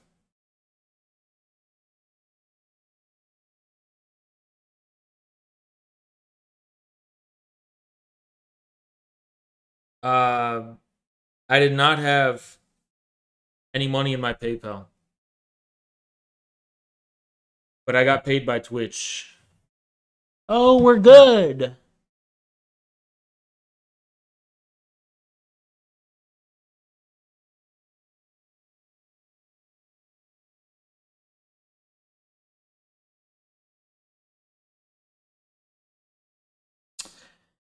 Health feedback's websites and website scientists. So Facebook and Google fund their own medical fact-checking. Established media leaked to pharmaceutical company. I'll let the data speak for itself. The funny thing is, I'm sure Sean and most breadtubers aren't aware of the degree they're shilling for capitalism. What a cuck. What a literal cuck. 5 times 1757, 8,000. Bruh, Tariq. If only, dude. If only. You guys want me to just tell you how much money I made last month? Should I just be transparent? I'll just tell you guys. Fuck it. Why wouldn't I just tell you? The amount of money I made was... Let me look at the PayPal again to give you the exact amount. It was $3,667.45. $3,700. How much money I made.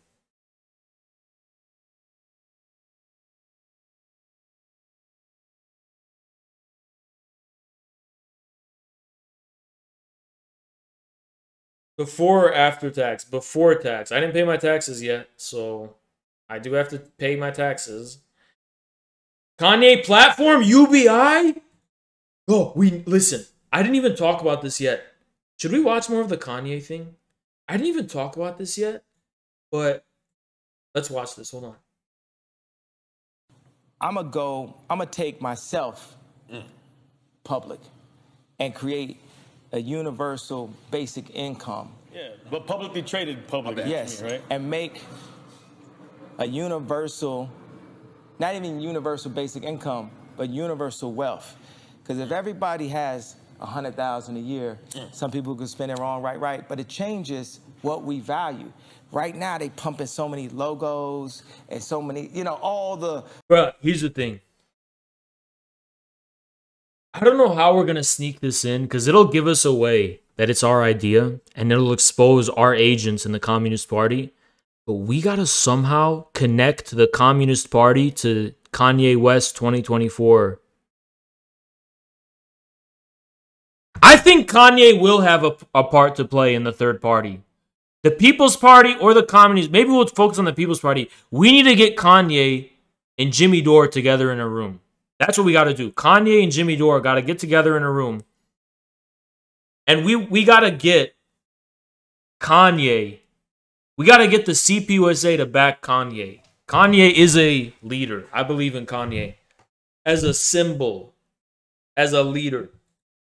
Didn't Kanye talk about he was Putin? Hold on. Kanye interview. Let me see.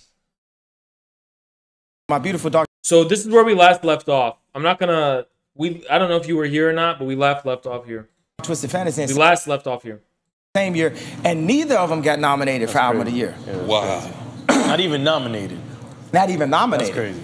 So, and you know what I love, hate? I'm going to just tell y'all this. When white people say the word rapper, that is saying nigger.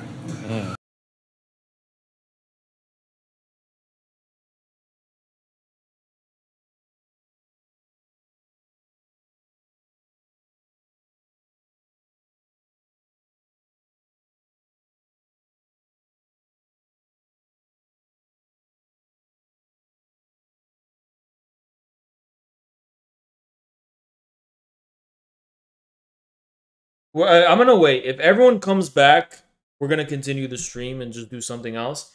If no one comes back, or if people just don't come back and whatever, I'm just gonna end it. So we'll wait a little bit for people to get back in here, but I'll give people a chance to come back. But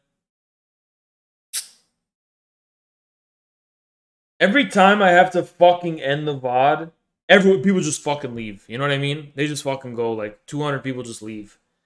Just like, wait 1 second for it to fucking come back. Is that so fucking much? Whatever, dude.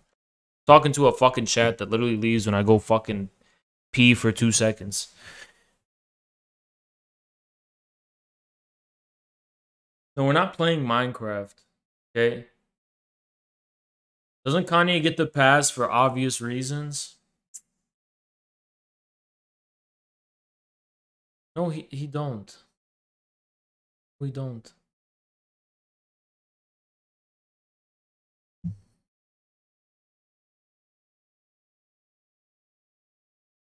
Bro, Kanye, why would you say that, man?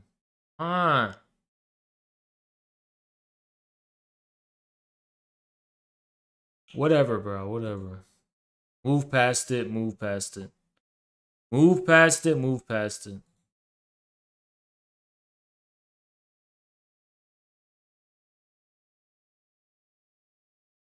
Zerka had it? I don't know, man. I'm not going to risk it.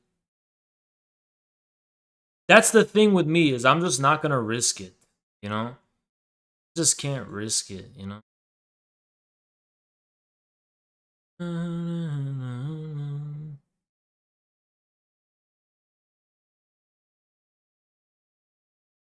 Alright, you know what, guys?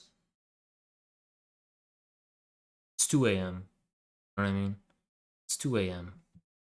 We'll do a stream tomorrow, right? We're gonna do a big stream tomorrow.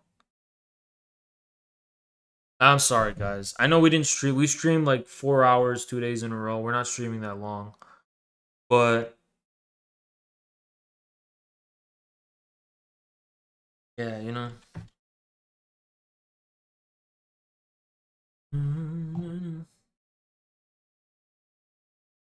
Is what it is, man. We got no control. Can't control the tide of the moon, but we can control what's in our heart. And if we decide to, we will prevail. Bedtime kiss. What if I need a bedtime kiss? You know what I'm saying? Like, look at the shit I've been through today. Look at the shit I've been through, man. No, I'm kidding. Listen. The loyal ones who stayed, alright.